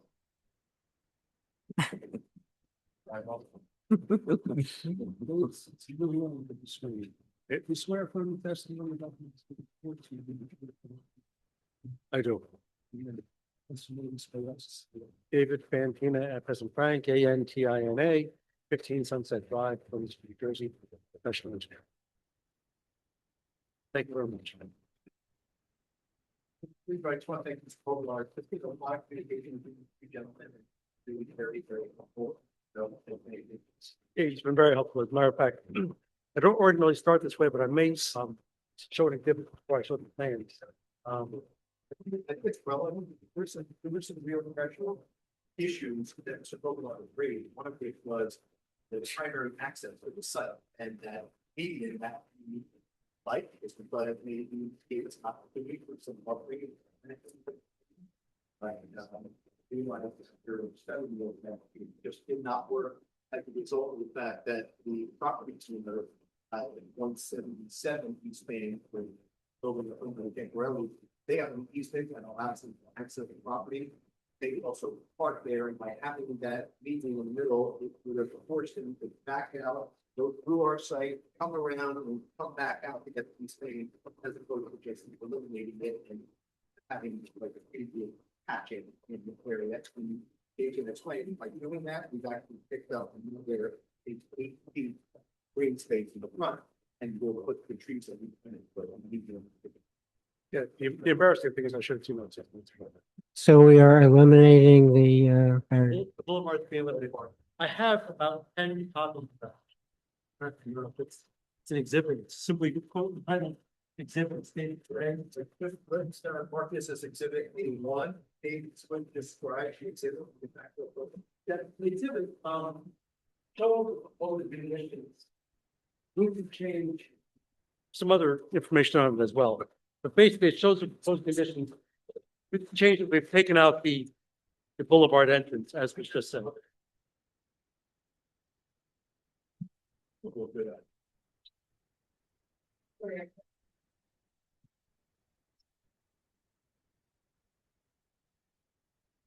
Anybody, is our engineer fan seen these before they? The engineer saw it maybe 2 hours ago. No, no, that's okay. Mr. Kovalar's forwarded it to me. I glanced at it. Okay, but it's, I asked- it takes out the boulevard. And unfortunately and somewhat awkwardly, north is down on this point. But it add more green space between the building and the entrance. In addition to that, what the board will see, and I'll just jump right into it. There's a couple of colored items on this drawing, which may not be visible there. Should be visible here with the close. The green is the way a garbage truck would access the site. I think my check indicated just how the garbage is going to be worked. Property manager will take it out that delivery area, but a garbage truck can drive around the entire site. Your town professionals were kind enough to not only send us the township ladder truck turning radius, but discuss ins and outs of that that's the week. And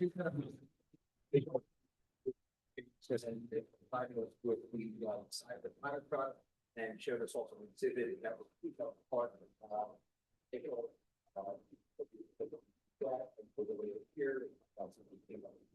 yeah, Mr. DeMaria also explained some of the ins and outs of that use of that truck, which I was not familiar with. But essentially, a fire truck These magnets, but come in. It was very in here.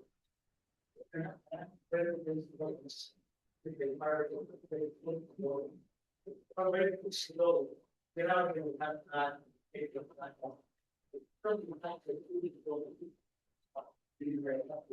Most important thing.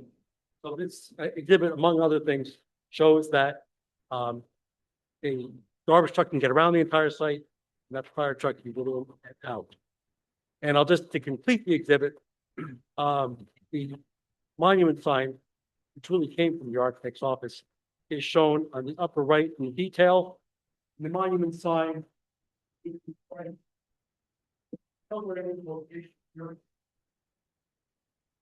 plan has indicated already, landscaping plan that we've prepared might have to be modified when the final utility boxes or utility locations are determined.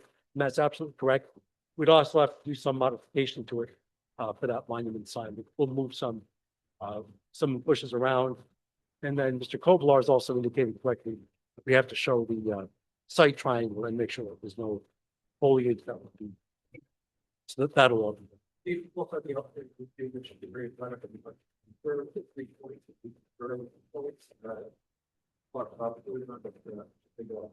One fire hydrant jumping board in front of the. That is correct. That is correct. And I'm jumping around a little bit here, but the planner had a question that I said I was going to answer, and just make sure that I know what that is.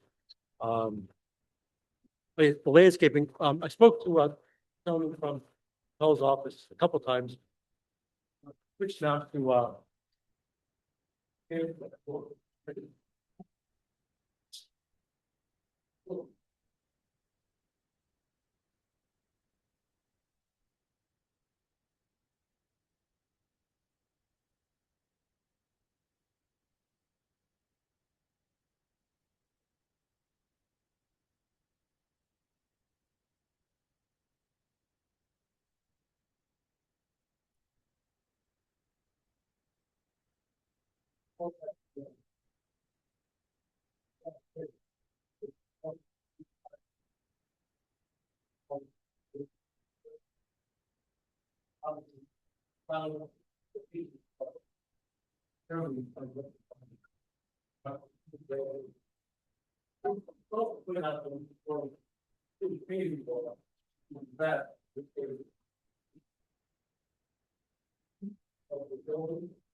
natural ventilation into the parking garage, so that it's ventilated properly.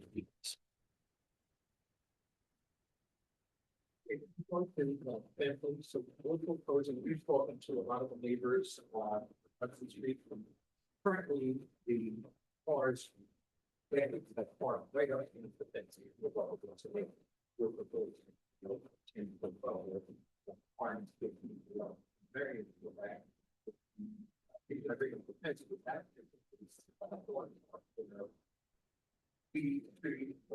We started in B, now it's people there. We are agreeing to comment, we'll be replacing the entire back with privacy things, but you don't, you prefer not to put fencing up on the Marks Canal, because if you did, I think it would be like black, aluminum or wrought iron, you can see it's such a beautiful feature, like cover that. I don't think that fits in. They go to the model landscape there as well. Some of will be talking about some additions, some trees that will die and all, you know, you can replace. I don't think we need it. No, the part of the back definitely, and then also cleaning up the area. There's a lot of activity going on in the back that people like this sheet of cars and a little quantity truck there. So you can see how people can see here.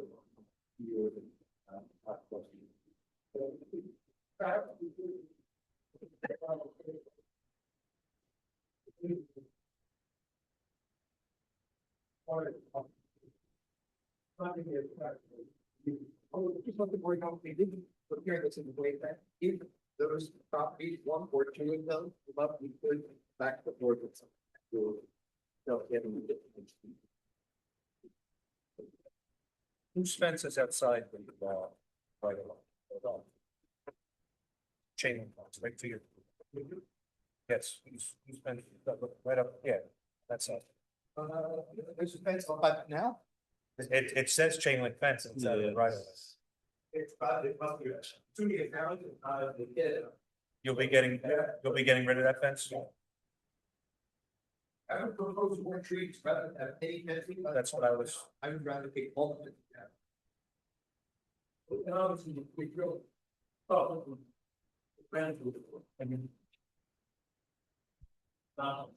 Yeah, so there's landscaping around the, like, I don't know, the patio, whatever you wanna call it, but it's kind of making it so that all the residents, right? Right.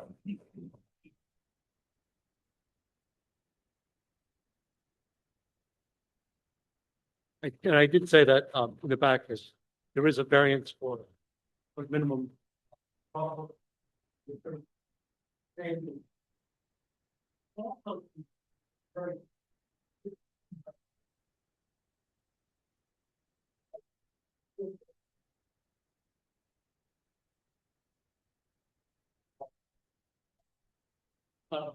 Just one individual space. Felt that parking was important. To answer your question, we do have 77 spaces with 42 units. We're required by the ordinance 63, trying to get as many as possible.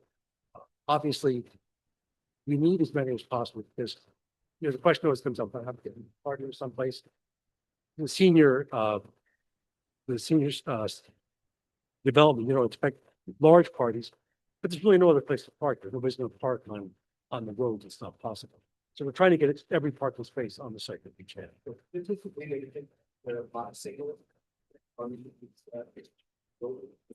From the code, we require to have 63 parking spaces.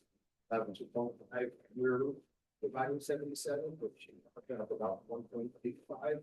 We're not quite at 2. I think the site is a little bit. We do have something done in there. Is that 6? I don't see it on the screen. So,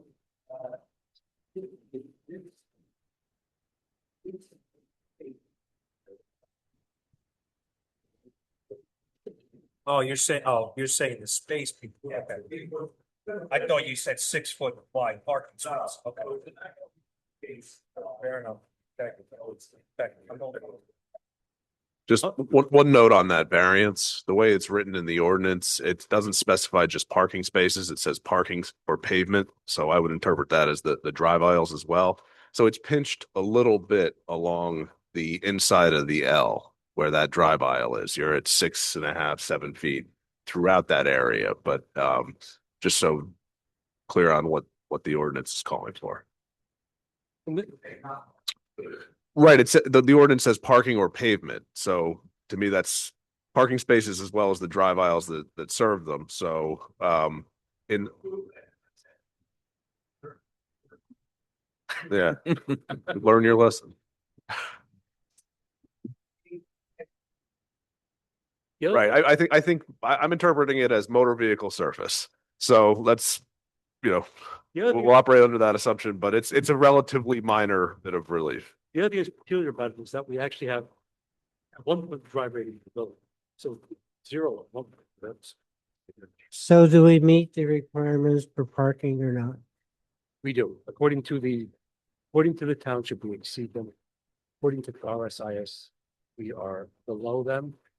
And I understand myself that the RSIS has been revised very recently, and I am uncertain as to what that means regarding, but I understand. Well, every other application that's come before us, you referred to us. I mean, you referred to RSIS as the ruler, if you will. So now you're reversing that and say it's the town.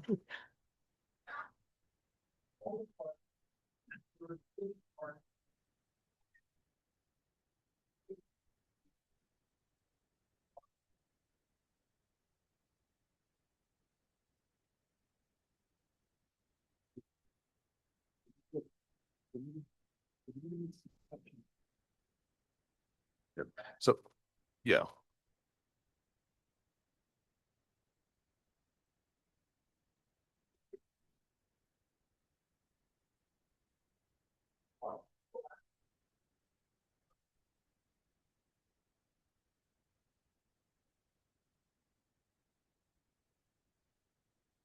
Yeah, Mr. Chairman, I noted in my report essentially what Mr. Vettery just said, but the change that was made is the RSIS says these are the numbers that we've always used, but instead of saying every town has to require that as a minimum, we're saying no town can require more than that, but if towns choose to require less, they may do so. So in this case, the township has a 1.5 space standard because I believe this is a senior project. That was the intent, even though I wasn't here to draft it. So that 1.5 spaces is really what we're looking at. And my understanding of the way the RSIS was changed is that they don't have to seek any relief now. If they provided too much parking, they would actually have to seek that de minimis exception. So, Wow. Is RSIS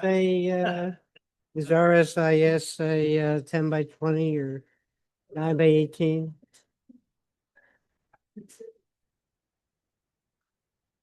Does that mean you would no longer require variances, Mr. Brigadoro, for 9 by 18? In this zone. Very good. Continue. Okay, in the interest of time, I think You can take your time. We're going to the next meeting. I was hoping to get myself and two other people done by 12 minutes. But I think at this point, maybe I'll run through the engineer's letter. Sure. And as. Right. We have, and we've discussed this many, many times. Mr. Koblars and I have been on the phone a number of times. He's been very helpful. So using Mr. Vettery's, yeah, I'm in agreement with everything that he's saying. The exhibit shows that we are modifying and taking out the boulevard. We've added the templates, discussed fencing.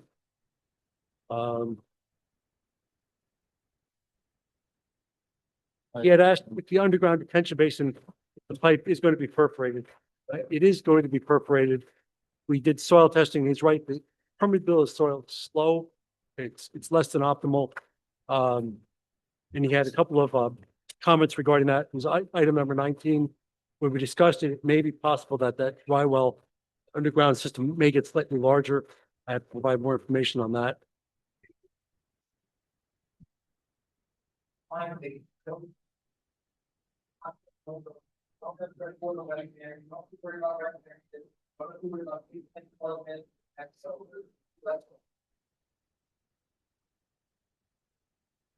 Number 10, in regards to pedestrian crossing. Oh, yeah, number 10. He'd asked that or suggested perhaps that a crosswalk provided across Main Street of Broward Town Road. John, maybe you could discuss that further. I can hear.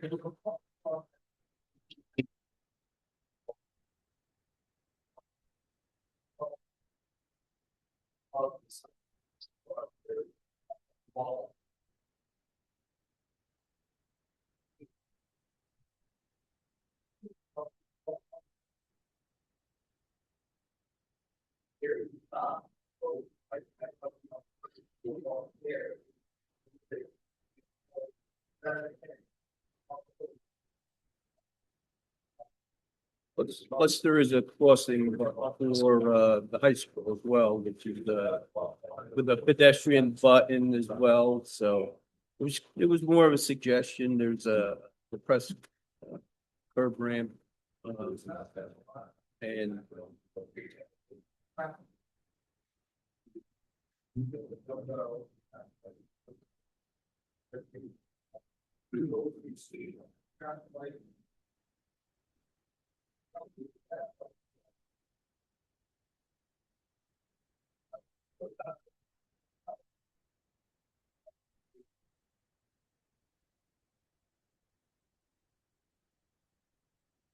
The other item in Mr. Kovalar's letter that needs some discussion is item number 27. Lighting will be dusk to dawn. In the parking lot.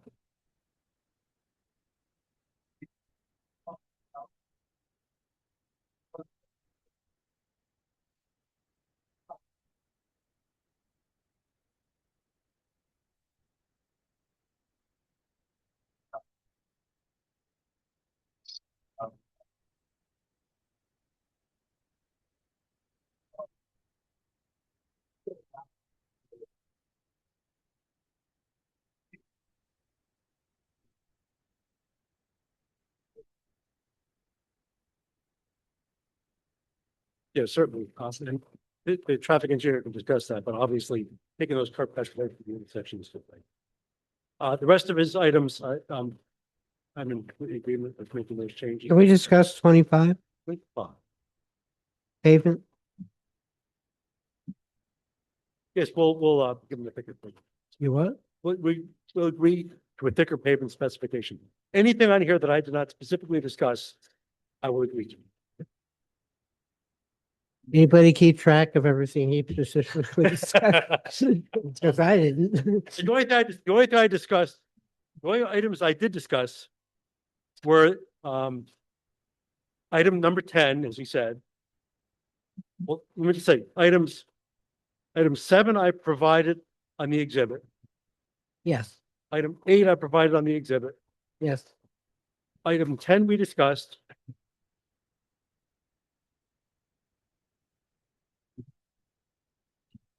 And item 27, I described, I answered that question.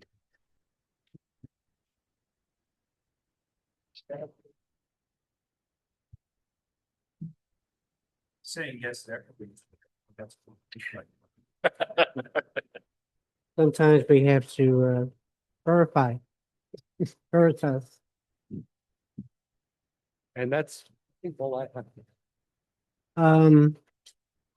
How are we getting, what are you doing with snow removal? Snow removal, okay. Same thing we do always. If it's a small snowstorm, we think we're over parked, so we think there's some room here where it can move snow around. If you get a large snowstorm or a snowstorm, and then the next week another snowstorm, they're gonna have to contract to take the snow offsite somewhere. Okay, can we discuss how we're gonna mark parking spaces? That'll be under traffic.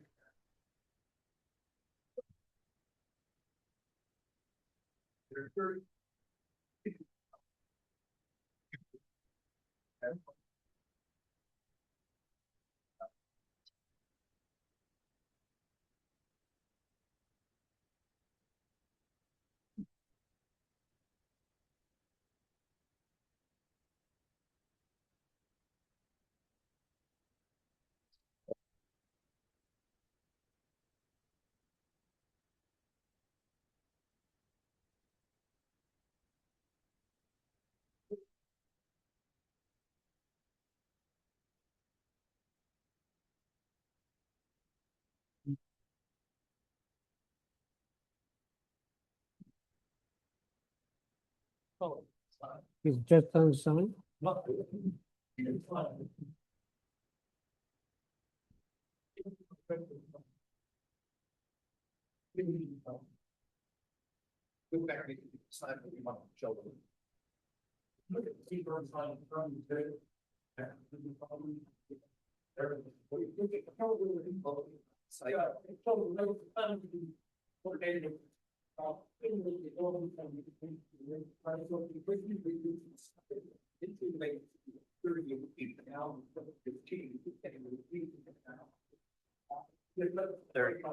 We've taken that additional, whatever, number of people have that additional space there.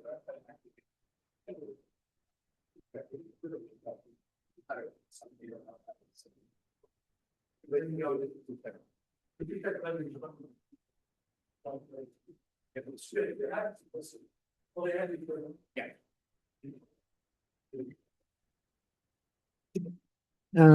All right. John, where are we? Mr. Barry has a question. 2 quick questions. Number eight, oh, sorry, we touched on the reserve parking. Number 10 on my report was a question about the illumination at the driveway. Can you verify that, because the lighting levels were basically at zero, but there's a street light nearby. Is it your opinion that there's adequate illumination there based on the street light? Yes, that is my opinion. I can actually go out with a light meter and check that. Just to verify that you're satisfied and that Mr. Kovalars is satisfied that it's adequate for safe pedestrian and vehicular access there. I certainly believe there is, but I can check that. Sure, thank you. Add that to the plan. You're gonna take a reading. Yeah, that'd be great. And then number 12, I had the transformer, the ground mounted transformer, and that may be subject to change like with our other utilities, but to the extent that we can locate that so that it's sort of inside of a landscaping buffer, because the way it was shown now, it was between the landscaping and the street and kind of just sitting out there. Yeah, we can certainly move that. I spoke to the gentleman from Pell Design, and none of us know exactly where it's going to be. Right. But obviously the location, but it's perhaps an obnoxious location. Yeah, I think just getting it as to a place where it's not so obvious and where it's screened as much as can be. That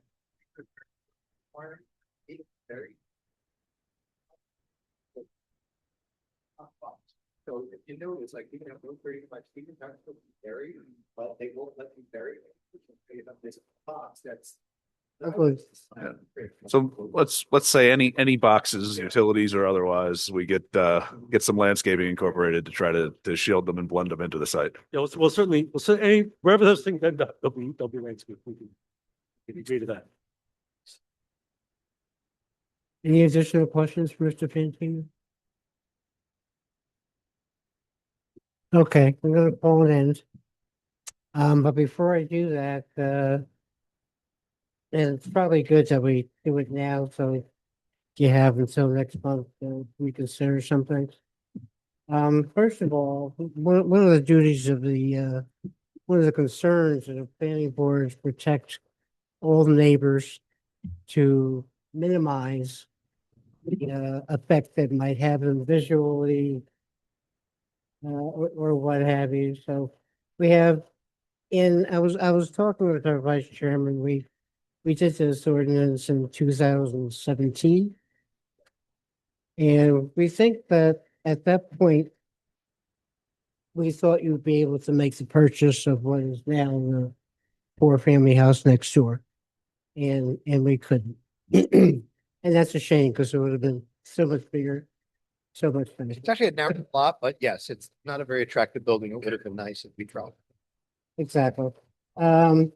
So we ended up with an insufficient lot area, lot width, yard setback, distance between building and pavement, so you may have addressed that tonight, and buffer. And it's only a few feet here and a few feet there, but it makes a difference. So I would like to see if the plan could be modified to bring that into compliance. Which in particular? Oh, okay. We physically can't, like, I cannot bring lot area into compliance without acquiring other property. I can't bring lot width into compliance without acquiring other property. No, but you can smallen, settle word. You can reduce the size. But that would be talking about setbacks. We can reduce the size. That still will not help those variances.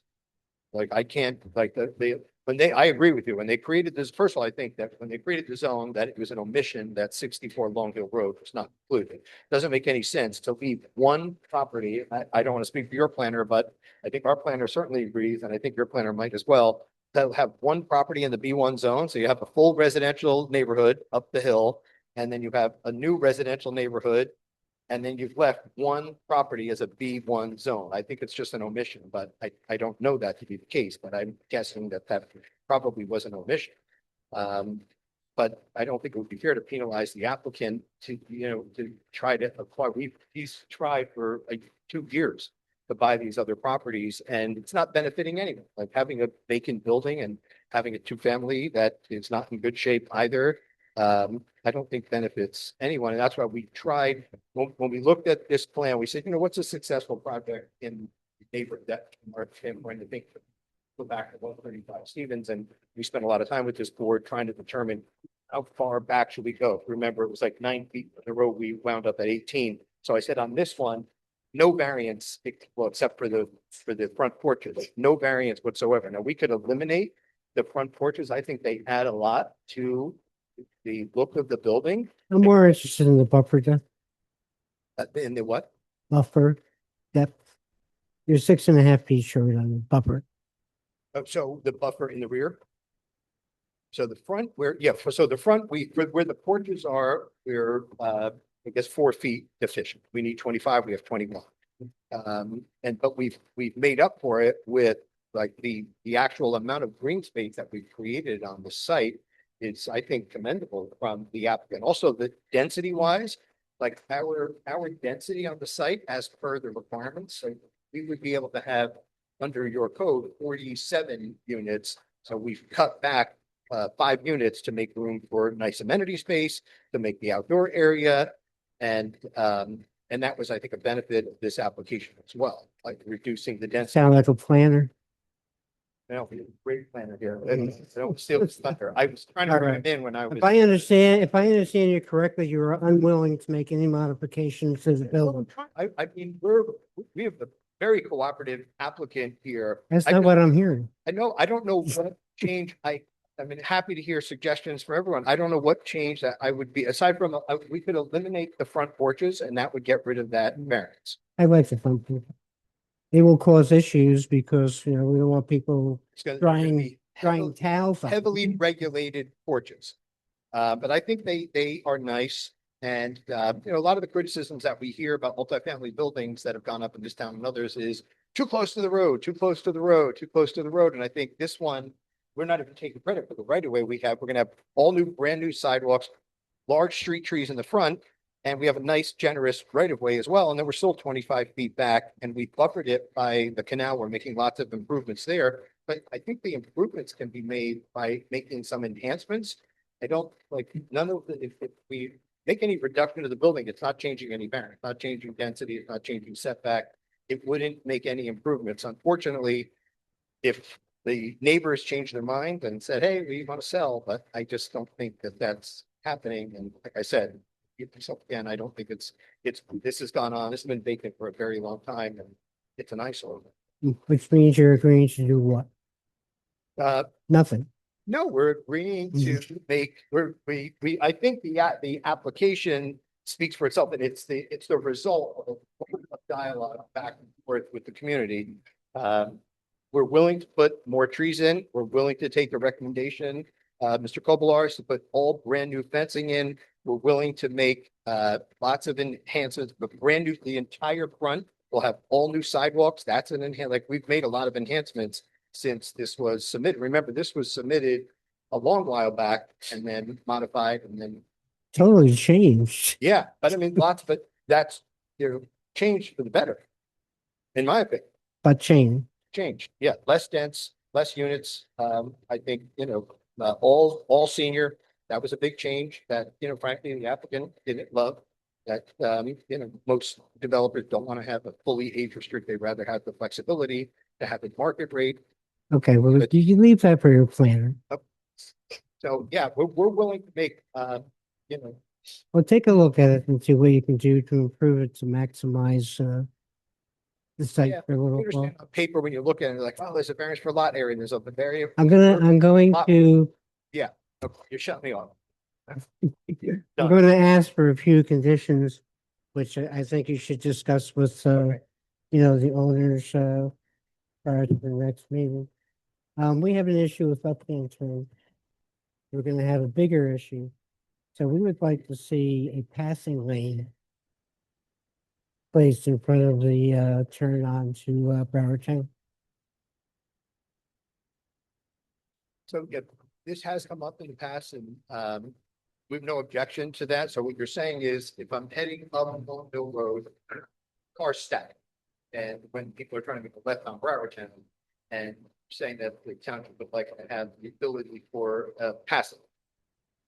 We have no objection to granting an easement to the township. Frankly, the township within their legal right, take the property if they were ever to do Well, it. you may have to absorb the cost, Well, that's I mean, that, which is why I'm saying you might want to suggest that's that. another, I mean, well, first of all, the county would have to weigh in on that if they would even agree. I They understand. would agree to that, but we can talk about that. I mean, the biggest cost to something like that would probably be the moving of Telephone pole? pole. Yeah, That that's, might- that's we are on the same page, Mr. Veteran. I didn't say we agree to it. I'm saying that would be the, Well, you have 30 days. that would be the. biggest Anyway, cost. and the next, condition is that, if this is such a great thing for Little Falls and senior citizens, is that Little Falls residents get first priority in leasing these apartments. I think I've seen it done before, maybe there's a 60-day, 90 day. With Autumn Point. Yeah, I Autumn remember Point that. had that in there. I don't think we have any objection to that. I mean, something similar. It was pretty limited. I think you're right. It's the first 60 days it's open, whether it's for sale or for rent. The first 60 days. Now, I don't know how that dovetails. I can see Mr. well- Murray shaking. I don't know how that Yeah. dovetails. We'll just, we'll say, you can do whatever you want with the market rate units. The affordable units are going to be regulated by a higher power. So, Well, that was one of the reasons for doing it, because we can't control the affordable units. Most of those people will be out of town unless they've been on the list for 3 years or so more. So for the market rate units. if, we can if, agree. if that's the request, I have no objection. I would just ask that the affordable be, 60 days. Yeah. That's fine, whether it's rent or for sale. That's all. Okay. Thank you very much. Thank you. Thanks, everyone. I know it's a late night. Really appreciate it. We just make the announcement that George is still, that we can carry without need for further notice. Anything? To carry the meeting to June, what is it, June 4th? Would you like to make that announcement?